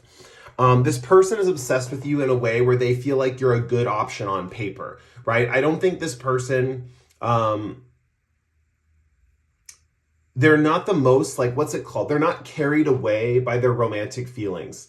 So this is not the type of person who, when they're obsessed with someone, it's like because they're either lusting after their physicality, right? Like this person's probably not obsessed with you for your physical looks. This person's probably not obsessed with you based on like the desire to have you, like an emotional obsession, right? Where they're just deeply in love and it's very romantic and romanticized and dreamy and stuff like that. This is a very practical type of person and they think very practically. Now, they don't show this side of them readily, right? They first off show their spiritual side. So they're showing that they have this knowing about things, right? This is the type of person who is going to say like, I told you so, that kind of vibe. They're going to have you kind of like, how do I put it? They might have you questioning things as well. That's a possibility that they might get you to think about things in a different light, something like that. Although I'm not seeing the Hangman, it's more like Hangman energy. What I'm seeing with the High Priestess is just their knowledge, right? They confidently express this knowledge that they have, and it's like they know they're right, right? Yeah, this person kind of knows they're right. They know what's up. This is the type of person who has total confidence in their intuition, or at least they express that and they portray that. Their dreams, what they imagine and what they dream of, is kind of like a really practical, down-to-earth kind of relationship that's like no drama. They want something that's like no drama, really comfortable. We have the Six of Cups here in reverse, which just means in general that this person in their mind is either focused on certain things of the past, like if they are nostalgic or romantic, it's about certain like things in the past, probably things that are like practically related. Like, oh, I remember when I was, 14 and and someone helped me clean my room. And from that point on, I thought I'm going to help people clean their rooms or something like that. It could be anything practical. I'm getting cleaning a lot with this person for some reason. I'm getting a lot of cleaning metaphors, which is interesting. But the Six of Cups could also be like business transactions, like not the Six of Cups itself, but combined with the Pentacles. It's this vibe of like, oh, I remember the first time that I made a sale or my first job that I got. And they romanticize kind of practical stuff like working and like taking care of day-to-day chores, stuff like that. Now, with Believe in Yourself, this person is really confident, right? This person's really confident. They when they lead with their intuition, they act like they know. It's like, I know what's up and I'm confident in my knowledge. That's kind of the vibe with the High Priestess and Believe in Yourself. With the first house here, this talks about the physical body. I think a lot of this kind of understanding about you, even though they might not be like I guess they would be physically attracted to you because we have the first house here, but it's not for the reasons you think. Like usually if we're physically attracted to someone's body, we find them hot. Like we're looking at their body parts essentially that, we can actually see or that we get to see eventually. And we're like, oh, that's like something I really like, or that's something that turns me on. And that would like, you would kind of seek that out, or someone would be like, oh, I'm really attracted to this person's appearance. That's kind of the vibe here that they're not doing. So when they're looking at your physical body, they're looking at things like, oh, they look like they're financially responsible. They look like they're no drama. This person looks like they're practical like me. This person looks like what I want when it comes to practicalities, right? This person is kind of judging a relationship based on, how do I put this? It's like, yeah, just based on practicalities. I'm going to continue with the reading. With Eight of Swords here, this person is not that affectionate, or they're bottled up in some kind of affectionate way. It makes sense if they're not desiring someone else's body. There's no like physical desire to touch another human being. They actually might be uncomfortable with touch being given to them. If you're like with this person and you know who this is and you're already trying to kind of court them in some way, this person's kind of uncomfortable with touch in general. We see this Eight of Swords, this woman, her body is bound. So this person in general could talk about things or issues related to the body, like, you know, my body doesn't work right. Like, I don't know how to express affection. My thoughts get in the way of me expressing affection. They're very open with these kinds of issues, psychological issues with you, as well as like being very knowledgeable about things. This person might be very open about like difficulties they're having with their body and expressing physical affection. I do think that this person is somewhat knowledgeable because we do have her eyes blindfolded too. And I'm getting the vibe of, like, this person is not the type of person where seeing is believing. This is the type of person where it's like seeing what's in the mind is believing. That's kind of this person's vibe for sure. Yeah, this person doesn't like take stock of what they notice in their environment and kind of like, oh, that's the reality, right? This person's kind of like, there's a hidden world beyond this world. And that's the reality. And this person leads with this kind of energy, right? This person leads with this kind of like, they lead with this intuition. They lead with this sense of knowingness. And they also lead in a way with like letting people know that they're uncomfortable with touch. They're uncomfortable with, I mean, it's hard to explain, but I'm getting strong vibes of like this person struggles with affection. I think even though this person's obsessed with you, you might not realize they're obsessed with you because they do struggle with this component. They're not like hitting on you or touching you or kind of grabbing you or anything like that. For those of you watching who are very much into kind of like old school romantic courting, even though this person has a very practical bent to them, as far as affection goes, they're very old school. Like, they're not going to make a move. They're not going to advance on you in a kind of inappropriate way. Like, they're not going to express their sexual attraction to you pretty much ever.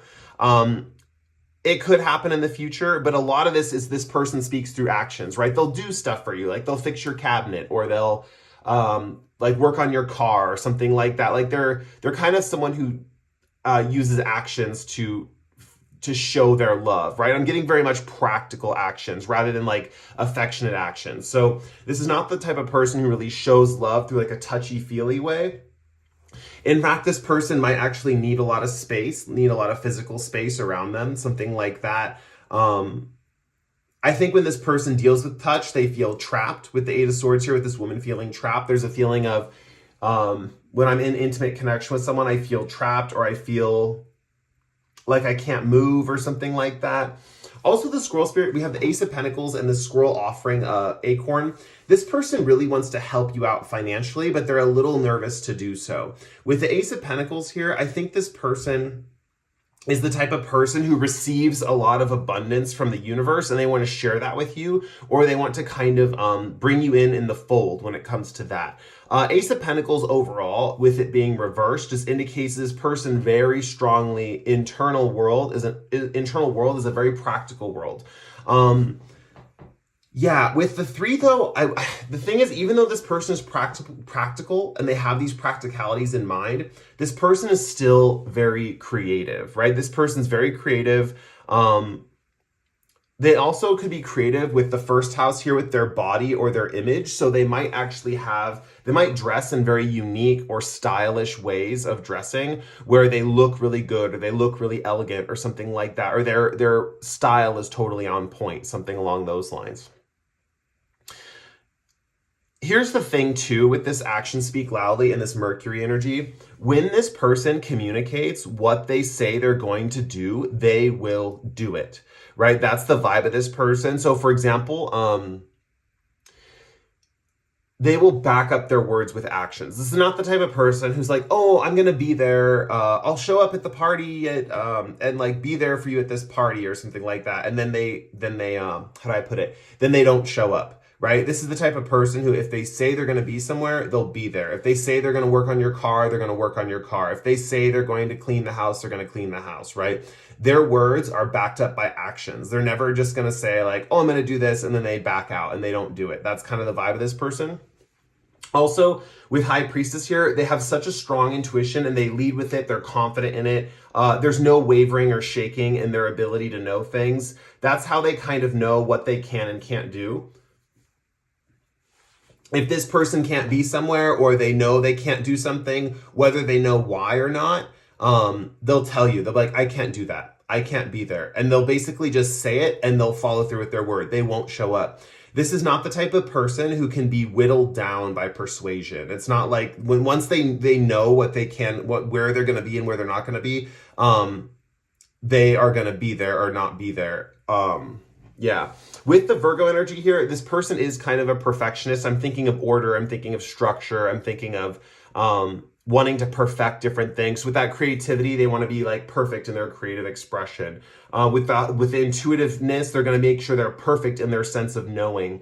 When it comes to their actions, they're going to perform those actions perfectly. So there is a sign of like perfection and like crafting. So if they're working on your car, they're going to make sure to get every little detail. This is the type of person who, after they work on your car, something like that, they make sure to wipe all the grease and the oil off every little thing. Like, it's very much like it looks really nice, like after they work on something, right? Let's get into secret thoughts, right? Because we talked a little bit about how they're presenting themselves with this Eight of Swords and High Priestess. Now, interesting enough, going back to the Eight of Swords, I'm going to get into those in a second.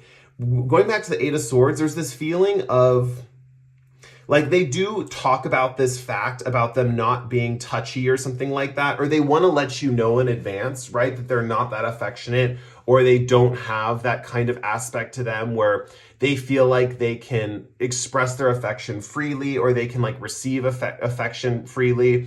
It's always with some psychological strings attached. So just keep that in mind with this person. They are going through some things, and they've already mentioned it, right? This is the type of person also who is very comfortable with the swords and the High Priestess being upright, discussing psychological stuff out loud, discussing intuitive stuff out loud, discussing anything that they're going through or struggles that they're going through when it comes to like connecting. But their secret thoughts and what they're actually working towards is a very practical, financially secure future. They're looking for security, right? Also, with the Six of Cups, like I mentioned earlier, this person could be looking for children. When they obsess about you, they could be thinking like, wow, this person could be, group 4 could be such a perfect family man or woman, right? They're like, this person could be such a family man or woman. We could have children. We could raise children. We could have a financially secure home. Like, they're the type of person I want because they're going to help me with these things, and I'll be able to help them with these things. They see you with Queen of Pentacles. And this is kind of could be a projection. I'm not sure, just because it's happening in their own head. I don't know if it's a projection or it's a real thing. With High Priestess and the believe in yourself, I want to believe this person is always right because they do have that sense of really confident intuition. But with Queen of Pentacles, how they're seeing you, they see you as a very practically minded person. They also see you as someone who focuses on the past. They see you as someone who uses tried and true methods that have worked for you in the past, and you utilize those in the future. So whatever the case may be, they're perceiving you as this kind of like very practical figure.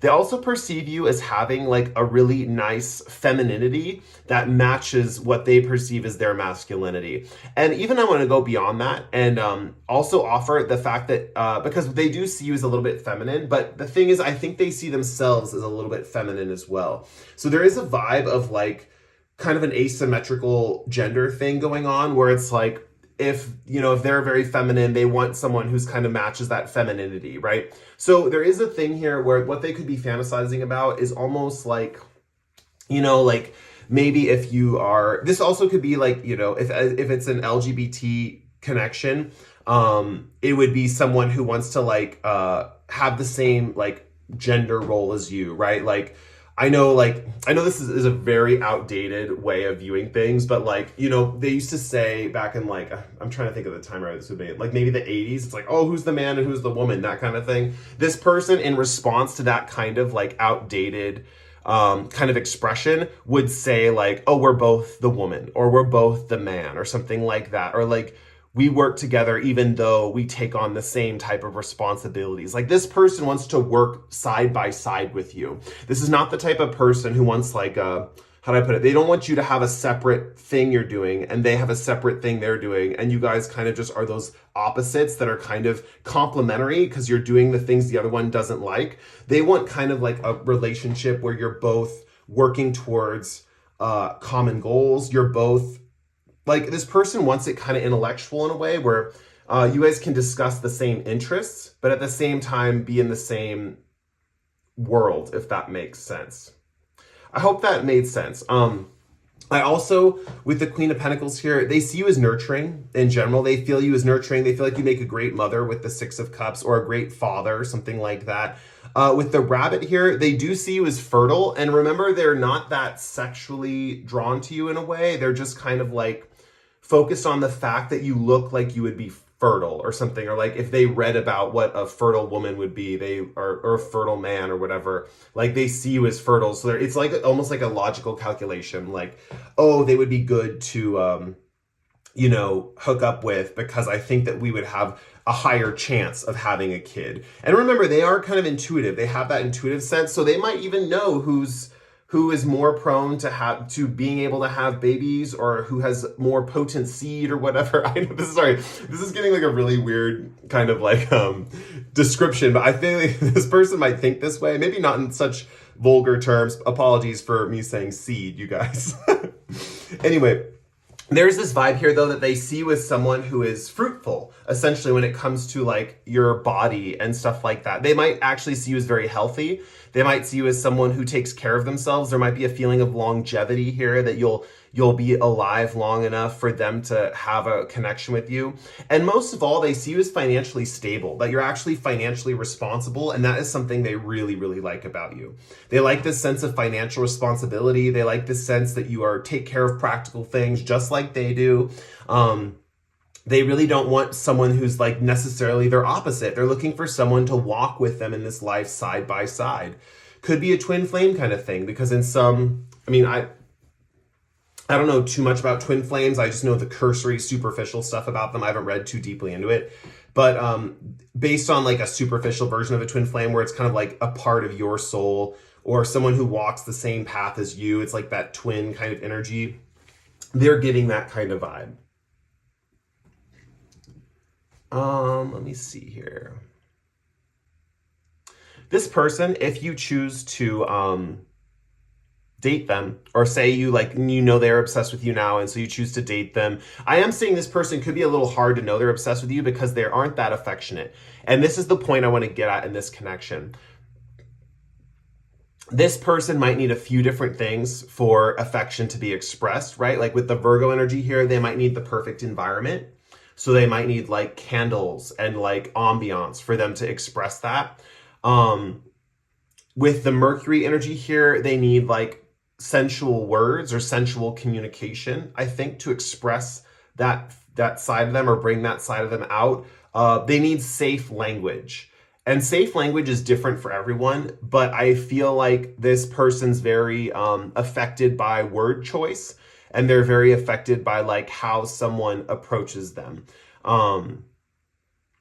So yeah, and if you guys are like that, that would be really great for opening them up in an affectionate way. This person, I think, would get affected. First of all, they already know that they want to have sex with you, and enough to have like a family, right? Because this person is very family focused. Like, they're security focused, money focused. They want to pass on their lineage, that kind of thing, whether that's their values to their children or whatnot. But I feel like just like intimacy and pleasure for the pure sake of pleasure, this person's kind of, I think the word's ascetic. I think that just means like lacks, like limits pleasures in life, something like that. The other word that's coming through is anhedonia, which I think is a condition where you lack feeling pleasure. But that's kind of this person's like cross to bear, I guess you could say. But they're very open with it. I think they've come to terms with it. They're very open with it. They let people know about this very clearly, and they do express their love through action. So I feel like if you're looking for someone who's more of a companion, this person would be great, because that's what they're looking for essentially in you. They see you as someone like that. They see you as a companion. Now, it doesn't mean because they're not lusting after you that they're any less obsessed with you. They're very obsessed with you. But it's just in a very like practical, family focused way. Yeah, I think I'm going to end your guys' reading there. Thank you for letting me read for you. I really appreciate you letting me share your energy today. With that said, if you want to help out the channel, you can like or comment below, subscribe if you feel like it. And with that said, we're going to move on to the next group. Thank you guys again so much for watching, and I will catch you in the next pick a card. Bye. Hey, group 5, this is if you picked this crystal right here. I can't remember what I called it in the intro, so I'm going to show you. I'll show you guys the crystals so you know you picked the right group. But if you pick this crystal right here, that is the crystal. I think I called it celestial quartz or something. I know it was just sold to me as double terminated quartz or something like that. Okay, so let's get into your reading. I will start with an animal oracle card from Colette Baron Reed. So let's get that out on the table first. This is going to represent your person. We have Giraffe Spirit, See the Big Picture. And we need a Whispers of Love card. Let's see what's coming out for our Whispers of Love card. We have the heart of the matter. There is more going on than meets the eye.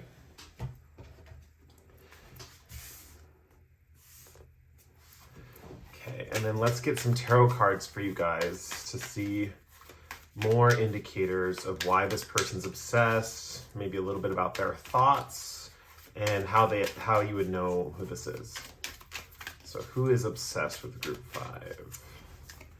We have Ace of Cups, we have 10 of Wands, we have Justice, we have 7 of Swords reversed, we have 9 of Swords reversed, we have 10 of Wands is reversed, so I forgot to mention that. I am taking reversals in today's readings. Okay, so I'm also going to roll the Astro dice. I always do this after I lay out the cards, and the cards always get messed up. We have Cancer, we have Mercury, and we have the 2nd house.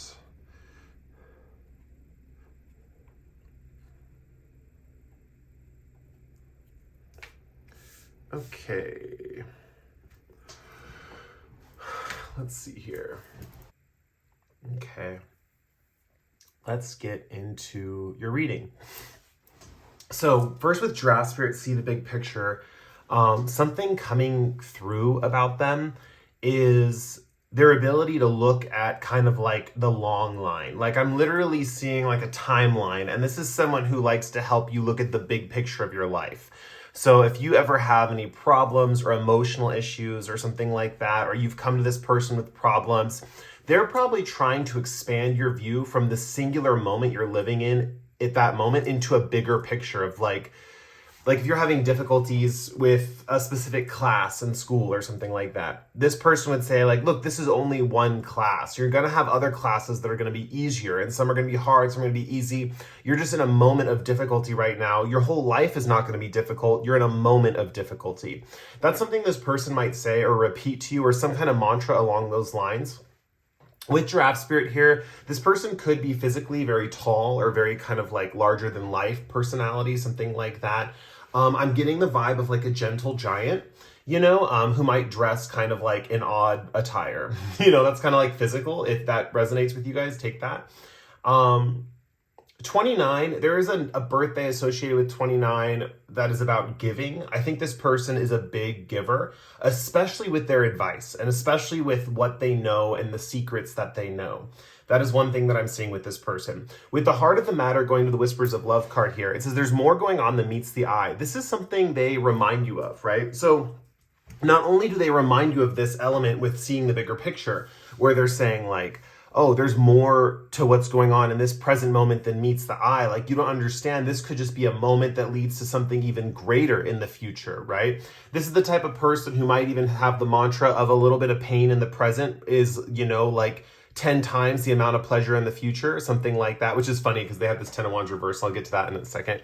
But they have this feeling of like, even the difficulties you're going through in the present moment are like not comparable to the big gift you're going to get in the future, right? And I've seen big here because it says big picture. It's almost like they're the ones telling you your life is this big adventure. They're the ones telling you your life is this big, amazing thing. And maybe you guys kind of think sometimes that your life is just this blip, or you get caught in this kind of existential dilemma where it's like, oh, my life is just this blip on this space-time continuum, and I don't mean anything. But they're letting you know you mean a lot, like you're larger than life, like kind of like how they are, right? They're kind of trying to let you know that you are kind of, I don't even really know what this means. I hear it online a lot, but the main character energy of your story, I'm getting that coming through for this reading. Now, I'm going to tell you that's just a message coming through. I don't actually know what that means necessarily. Like, I've always been confused by that when other readers say it. So only take that if it resonates. Yeah, they're trying to get you to see that you're a big deal, right? Like, you're a big deal. You're not just this little blip on the planet. Like, you are important. This person would like to build up your ego a little bit. I kind of see that they want to build up your ego a little bit. We have double twos. The second house and 2 and a 9 boils down to a 2, numerologically speaking. And so you guys might see 22 a lot, or 222. Sometimes with 22, I associate that with like twin flames. We had another group that was kind of like that too. Can't remember what the group was. So there might be similarities in like your guys' appearance, or how you might mirror each other in certain ways. So whether that's through physicality, maybe you guys are the same race, or maybe, well, obviously you'd be the same orientation, right? The sexual orientation. But like, yeah, maybe you guys are the same race. Maybe you have similar hobbies that are very similar, or something like that. There's a similar taste in stuff like that. But with the heart of the matter, there's more going on than meets the eye. This person is going to tell you about different people's motivations, and how other people are responding. With 7 of Swords here, this is someone who understands, like they understand the lies of the world. With it being reversed, this is something they're kind of keeping from you, but at the same time, it is something that they share with you. And it kind of works in this way where the 7 of Swords is their internal world and how they're dealing with these things that other people are saying and doing. And then their external byproduct, or how you would know this person. Oh, and I just realized too, look at this card. If you have to look really close, let me see if it'll focus. But that, okay, sorry, it's not focusing. With that, says 22 right there. See it? That says 22. So that's four 2s repeating. So maybe you guys see repeating 4 2s or something like that. 222 could be a significant number. Anyway, back to what I was saying. Basically, the product that they're delivering, the thing that you can see about them, is them basically telling you, like, I think that person's lying, or I think there's more to the story than that person's letting on. And you might actually talk to people about stuff like this, and you might find out, whoa, there is more to the story. Like, I didn't know that. And with seeing the big picture here, they're focused on other people's perspectives in general. So they might be the type of person, because this big picture thing in the heart of the matter can work in many different ways. It's usually something verbal because we have the Mercury energy here. So words are a way that they show you this, or sharing and communication is a way they show you this. But they're just trying to show you that it's just a small part of the story. Whatever they're focusing on, the main thing is whatever that is, it's just a small part of the story. There's a whole bigger thing involved. So whether they're talking to you about politics, right? And maybe you understand one little thing about politics, but they know the whole big picture about it. They're the one telling you, like, yeah, that's a small part, but there's a whole bigger picture when it comes to this stuff. The other thing that they could be telling you too is like with people, right? With specifically if people are saying something like a part of a story, or saying only presenting one side of themselves to you, this is the type of person who would tell you like, oh, there's much more than is going on than meets the eye. This person has a much bigger story. They probably have had more traumas or more successes than they're letting on. There's something about this person making you realize that, like, first of all, you're special and you have a big part in this world to play. And second of all, that other people aren't as, like the word hefty is coming through, aren't as like hefty in like all of their like solidity, then how do I put it? Like other people aren't as stable as they make themselves out to be. That's kind of something coming through. In general, I think this person just knows that it could be anything really. Like other people aren't as stable, other people aren't as flexible, other people aren't as, all these different things that could come through that this person could be telling you that people are not, or there's more than meets the eye. You know, they could be saying stuff like, how do I put it? They could say like, you know, this person, how do I put this? You know, there could be situations where there's like, they're saying like, oh, this person says they, you know, have a great relationship with their mother, but there's more to meets the eye. They've had fights, like every mother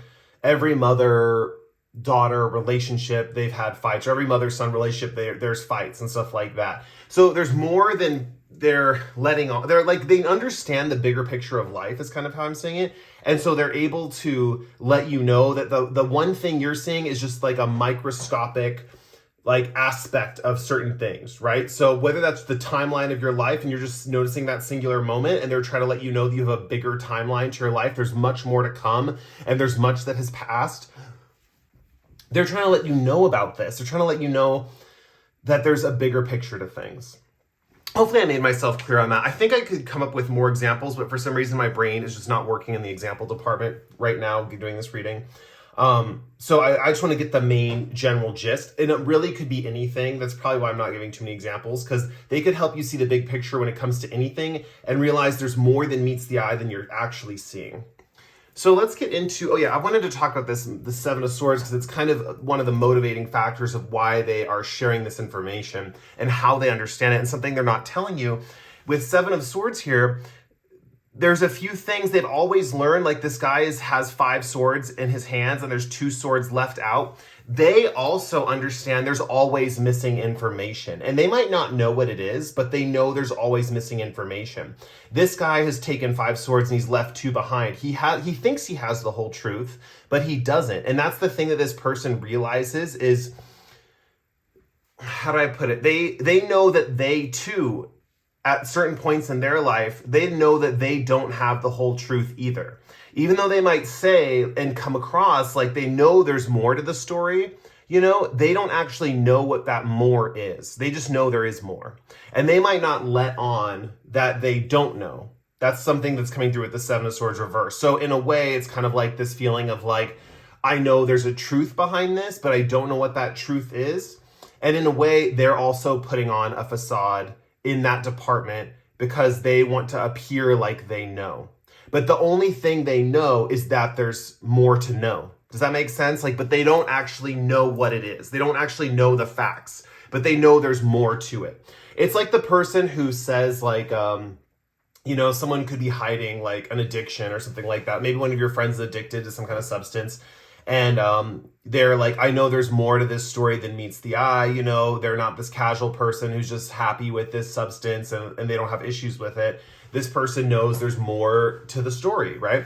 But they don't know what that more is. They might not know what kind of trauma is motivating the addiction. They might not know what, how do I put this? They might not know the family dynamics or what the person's trying to escape, but they just see there's more to the story. Right? So they have like a part of the information, right? They have these 5 swords, but they always know there's these 2 swords missing from their perspective of things at all times. And they understand that that's okay not to know those things. They can still let people know there's a bigger picture because they know they know something's missing, right? It's the feeling of like when someone's lying to you and you know they're lying to you, but you don't know what they're lying about, something like that that's coming through. So it's the feeling of like, how do I put it? It's like if you had a conversation with someone and you knew they were being disingenuous, you knew they were lying to you. This person can see that and they know, oh, there's more to the story, but I don't know what it is. I can just tell this person's being disingenuous, but I don't know what the rest of the story is. That's something they keep to themselves, this factor that they also don't know the full picture. They just know that there's more to the story, right? As far as this person's outer appearance, with justice here, this person likes to be a dealer in karma. So this person in general likes to find out the truth. They like to see the truth because at one point they don't know it. Like if this person really knew what was going on behind the scenes, like they had the information about it, like they knew there was something more and they actually had the information to like be aware of it, they would most likely not be as curious or as forward as far as like letting other people know about this kind of information, or letting people know about the absence of this information. With Justice here, there is a feeling of balancing the scales, right? I think this person also, with the Ace of Cups and the Justice card both being upright, this person has told you that you balance them out, that you're like their other half. This person has very much told you these things. With the feather here in the heart, they might say something like, you're my heart's true desire. They might say something like, you make me feel lighter than air. I feel free and effortless and easy when I'm around you, something like that. With Justice here in the sense of karma as well, this person likes to dole out justice, right? If someone does something wrong to someone else, they're the first one to step up to the plate and defend that other person, right? This is someone who's going to defend you no matter what. Because they have the sword of truth. They might not know with the Seven of Swords what the whole truth is, but they know when someone's being disingenuous. They know, how do I put this? They know when to wield their own truths in order to deal justice to others. But this person is very much like, you can think of this person as kind of like a judge or a lawyer, even though they're very much like, how would I put this? Even though they're very much can see the bigger picture and they see this like bigger process and they understand there's more to the story, you know? This is the type of person, back to that first example, where you're having a bad day and they're looking at you and they're saying, there's more to the story. There's more coming up. They might not know what that future is, but based on their own experience of seeing about like, I don't know what percentage of swords this is, 5 out of 7 parts of the story, they can kind of tell enough to know that it's not going to be the full, it's not going to have, this momentary thing is not going to be the full picture, right? Let's see. This person also with Justice here comes across as very balanced and even keeled. I think this person likes to create like this sense of even temperament to them, no matter what. Like this person might have a sense of stability, at least outwardly, that they're showing you, because we do see the 9 of Swords representing their inner world. And, I do see this person likes to present a very balanced and composed front around you. And it might not be a front. This might just be how they are outwardly, right? Where inwardly they have a lot of anxiety. Outwardly also with Ace of Cups here, this person's very self-loving. This person is very much about loving themselves. They want you to love yourself. One of the reasons why they're obsessed with you is because they want to show you the purest form of unconditional love that is possible. With Ace of Cups here, there's also this feeling that they want you to have the same kind of confidence and love for yourself that they have for themselves, right? So yeah, this person definitely has this ability to love themselves in a very positive way. With the Dove here, I think this person outwardly can be also very peaceful. It's interesting because they do dole out justice. You would think of that as something that could be dangerous or something that could be more brutal in a way, but they're only doing it to create peace and harmony, right? Justice with Libra, it's all about harmony. It's all about beauty and harmony. And so one thing that I'm seeing, and this person could have Libra energy, right? I'm seeing Cancer here too. So they could have some protective qualities, you know, so it could be a little bit of Libra, keeping the scales balanced, but in a very protective way, or in a very way that like creates a circle of protection around their friends and people around them. But with Ace of Cups, going back to that, they have this sense of peace within them. Peace externally. They have the sense of peace externally. Sorry, that's what, because inwardly it's not the same picture, trust me. And they have this sense of peace externally where they're always kind of composed and they present this image of like, I totally love myself. I am amazing in how I am, stuff like that. This person kind of has this kind of vibe to them. But yeah, they want you to love yourself as well. They're kind of preaching that message to you. Like, you really should take care of yourself. You really should love yourself. You really should go get that massage. You really should go take care of that health issue, or you should really go talk to a therapist, like whatever the case may be. They want you to have self-care for yourself, right? So it could be as simple as like, oh, you need to take care of this thing on your body. Maybe they're like, oh, it's time for you to get a haircut, or it's time, you know, I mean, who says that? Who tells people what to do with their body? Anyway, but like this person might even say that. I mean, I'm getting the example maybe for a reason. I don't know. But this person does want you to practice self-care. They might buy you tickets to the nail salon. They might get you like flowers and chocolates. They might get you stuff that you can like really indulge in. So for example, that could also be, they might, how how do I put it? They might do things for you, like buy you concert tickets or something like that. With the second house here, this person deals in monetary things. They deal in possessions and values and stuff like that. That's why I'm thinking they might buy you something or like treat you to things every once in a while. Another thing about them too, they might want you to treat them sometimes. Like this person might have that gift giving energy and they might want gifts in return.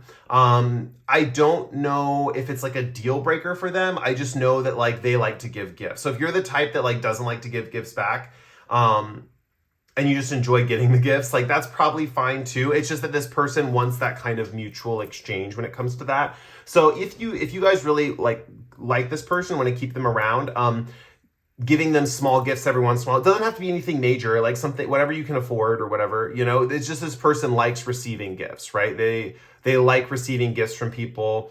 Yeah. One of the things with the 10 of Wands reversed, right? This person is, how do I put it? Like with the 9 of Swords, there's two things coming through here. Their internal world is very tough and very dark, right? Their inner world with the 9 of Swords here, this is kind of like the darkest, most anxiety. This card is like a woman having a nightmare, essentially. And when it being reversed and it being inwardly, it's not an external world nightmare. It's something going on internally. This person is battling inner demons, definitely. And they want to keep this part of them separate from your interaction, right? On the surface, it's very much like who's in the right, who's in the wrong. You should love yourself. You should take care of yourself, nurture yourself, do this for yourself. With the 9 of Swords and the 10 of Wands, there's a lot of hard work that they put into their inner psyche on the daily, right? With 10 of Wands, they take up a lot of hard work when it comes to mental stuff. And with 9 of Swords, they're battling a lot of inner demons. This can also talk about having anxiety about the connection with you, right? Where on the surface, they're saying like, you're my heart, you're the love of my life, like we really belong together, or you make me feel lighter than air. But on the inwardly with the 9 of Swords, they're struggling with these demons of like, man, is this person really going to be here for me or really going to leave me or what's going on with that? And overall, in general, they just keep this side of them, this anxiety-ridden side to themselves and in their own world. I don't think they share it. I don't think they want to share it, or they're not sharing it yet. I think they might share it in the future. Another thing too with this person, if you're the one, what I was picking up on a little bit of sharing problems with them and them trying to help you have hope and see the bigger picture, they might not feel ready to share their drama with you because they don't want to make you maybe like there could be a feeling of making you like doubt them, because we do see this sense of confidence that they have. They might not make you, how do I put it? They might not be ready to show weakness yet. That's what I want to say. They might not be ready to show weakness yet in the connection. And so in ways, even though this person's obsessed with you, they could feel like they're emotionally unavailable. That's something that I'm picking up on. Even though like they're so loving. Like that's the thing, they're so loving, but they might not want to talk about like psychological stuff with you. They might keep that stuff to themselves, is kind of how I see it. The other thing too, though, is they're totally comfortable with you sharing stuff with them, because that's part of the reason why they like being in your presence, right? Is because with this Ace of Cups here, they want to share that love with you, and they want to let you know that what you're going through is just a small part of a bigger picture. The thing is, they see this too, because we have that 7 of Swords reversed here. They see that what they're going through is a smaller part of a bigger picture. That's why I'm kind of inclined to think that with this anxiety, internal anxiety, and this 10 of Wands hard work card, even though they're constantly putting hard work into fixing their psyche, working on themselves, how do I put this? Like working on their inner world, and like trying to eliminate demons and building a stronger psyche for themselves. I mean, this is the type of person by the end of their life, they're going to have such a strong mind, right? That it is impenetrable, right? Like a lot of us fall prey to like hypnotism and stuff like that. This person will not. That's kind of the way I'm seeing it. Like this person is the type of person where if there's someone who's trying to like hypnotize them or persuade them or pull one over on them, like they understand. And that's the thing with that 7 of Swords, they already are on this path of like seeing through things, right? But the one thing that I'm seeing is no one's going to be able to gaslight this person, right? This person you will not be able to gaslight them. Not that I feel like people who gaslight people watch my channel, but if you're the type that tries to make people think something that's not really there, it's not going to work on this person, especially, it depends on how young they are. Like if this person is like, if you're one of my younger viewers and this person obsessed with you is younger, because I'm not picking up their age at all, if this person's younger, you might be able to like convince them of something. But honestly, like this person just, you can't gaslight them, right? So even if you use gaslighting as a sense of humor, I have a friend that does that, right? Where he just like, like it's very like clear that he's gaslighting people. Like we're all aware of it. Like he's even aware of it himself and he says it, but it's just like for fun, I guess you could say. Yeah, how do I explain this a little bit better? Like he like tries to tell one of our friends, like, say like the friend's name is Bob, right? He'll try to tell him, it's like, no, that's Carl. Your name's Carl. And he'll like do that. It's obvious. It's not like a real gaslight. You know, he's not really trying to pull one over on him. He's like playing with the concept of gaslighting in his jokes, that kind of thing. If you guys do that kind of thing, this person still is going to be so resistant to that energy, right? They do so much work on themselves, It makes sense that they have this loving outer persona where they say they love themselves and they're very confident in themselves because they do that inner work. This person also could be afraid of outer work. Outer responsibilities is kind of one thing that I'm seeing. I saw that initially in the reading. I didn't mention it at first because these other messages were coming through, but this person could be afraid of outer responsibilities. They might want to share duties or something like that. Overall, with this communication here, this person with Mercury energy here, this person's very verbal. They exchange a lot of information, ideas. Another way this person could be representative is they could write a blog on finances, right? Or they could write a blog when it comes to money or the stocks or something. They could also like write a blog on, you know, they might just be a writer in general or write stories, something like that. They could write a blog on parenting as well with the Cancer energy here. You know, just take that blog metaphor if it resonates. If you're resonating with the rest of the reading and that blog thing doesn't make sense, because I'm pulling that out. I'm not seeing like written stuff in the tarot cards or anything like that, so I'm not pulling that necessarily. It's just Mercury's making me think of like communication and stuff. Let me see if there's anything else here. Ultimately, their inner world is one of like this, wands usually represents passion, but 10 of wands I see as like endurance and hard work and kind of like what happens when passion is solidified into momentum and strength, right? So the strength is there. And then the swords energy is all about problem solving. It's all about problem solving, intellectual ideas. It's stuff with the mind. It can represent problems that come up that need to be solved in a problem solving way. Or Seven of Swords can also represent like not having all the facts when you're solving a problem, that kind of thing, you know? So, you know, if you look at the Seven of Swords, it's kind of the funniest card because like, he's literally like, this is just a mini tarot lesson for you guys, but he's literally, I don't know how to explain it. Like in the original Seven of Swords, he's left the two swords behind and he's running in the opposite direction and he's not looking where he's going. So it's just a sign of like, be aware you don't have all the information and you're not seeing the full picture, right? And it's a sign, it's a card of haste. It's like hurry, hurry, hurry, hurry, but you're not seeing where you're going. You know, that's kind of the vibe of the Seven of Swords, or at least the things that the messages I've been getting about the Seven of Swords lately relate to that. So if that relates to you guys in the reading, take that if it resonates. This person might not really look where they're going, but the main thing that I'm seeing with the Seven of Swords, going back to the like original message, is this person doesn't have all the facts. They just know there's something missing, right? They know there's a bigger picture. They just don't know what the fact is. It's like, how do I put it? It's like having a house that's lit up, and from the outside, you see all the windows lit up, and maybe you're only viewing one side of the house, and they're able to see every corner of the house, and they know in the back corner of the house there's a dark room, there's a window that's not lit up, right? And so they can see into every aspect of that house where all the lights are on, but if there's that one dark room, they know there's something there.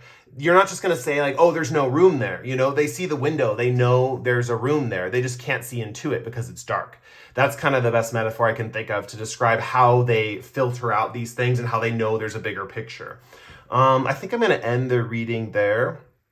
As far as like feelings for you with 10 of wands, this could be a lot of passion because it is the 10, the highest number, and it is wands of passion. It is wands, which is passion energy, and they could be keeping this a little bit secret. They could be sharing more like loving words or communication and making sure they're there for you on like a more of like, could be a friendship level, but there is a deeper love there. You feel that love with this person. I definitely think you do, but they might be not letting on to like some sexual passions that are under the surface or something like that could be coming up. Just something to keep in mind. Okay, I'm going to end your guys' reading there. Thank you guys for letting me read for you. It was fun. I had a blast. I'm glad I got to deliver these messages. And if you want to help out the channel, you can like or comment below. Otherwise, I will catch you in the next pick a card. See you guys later.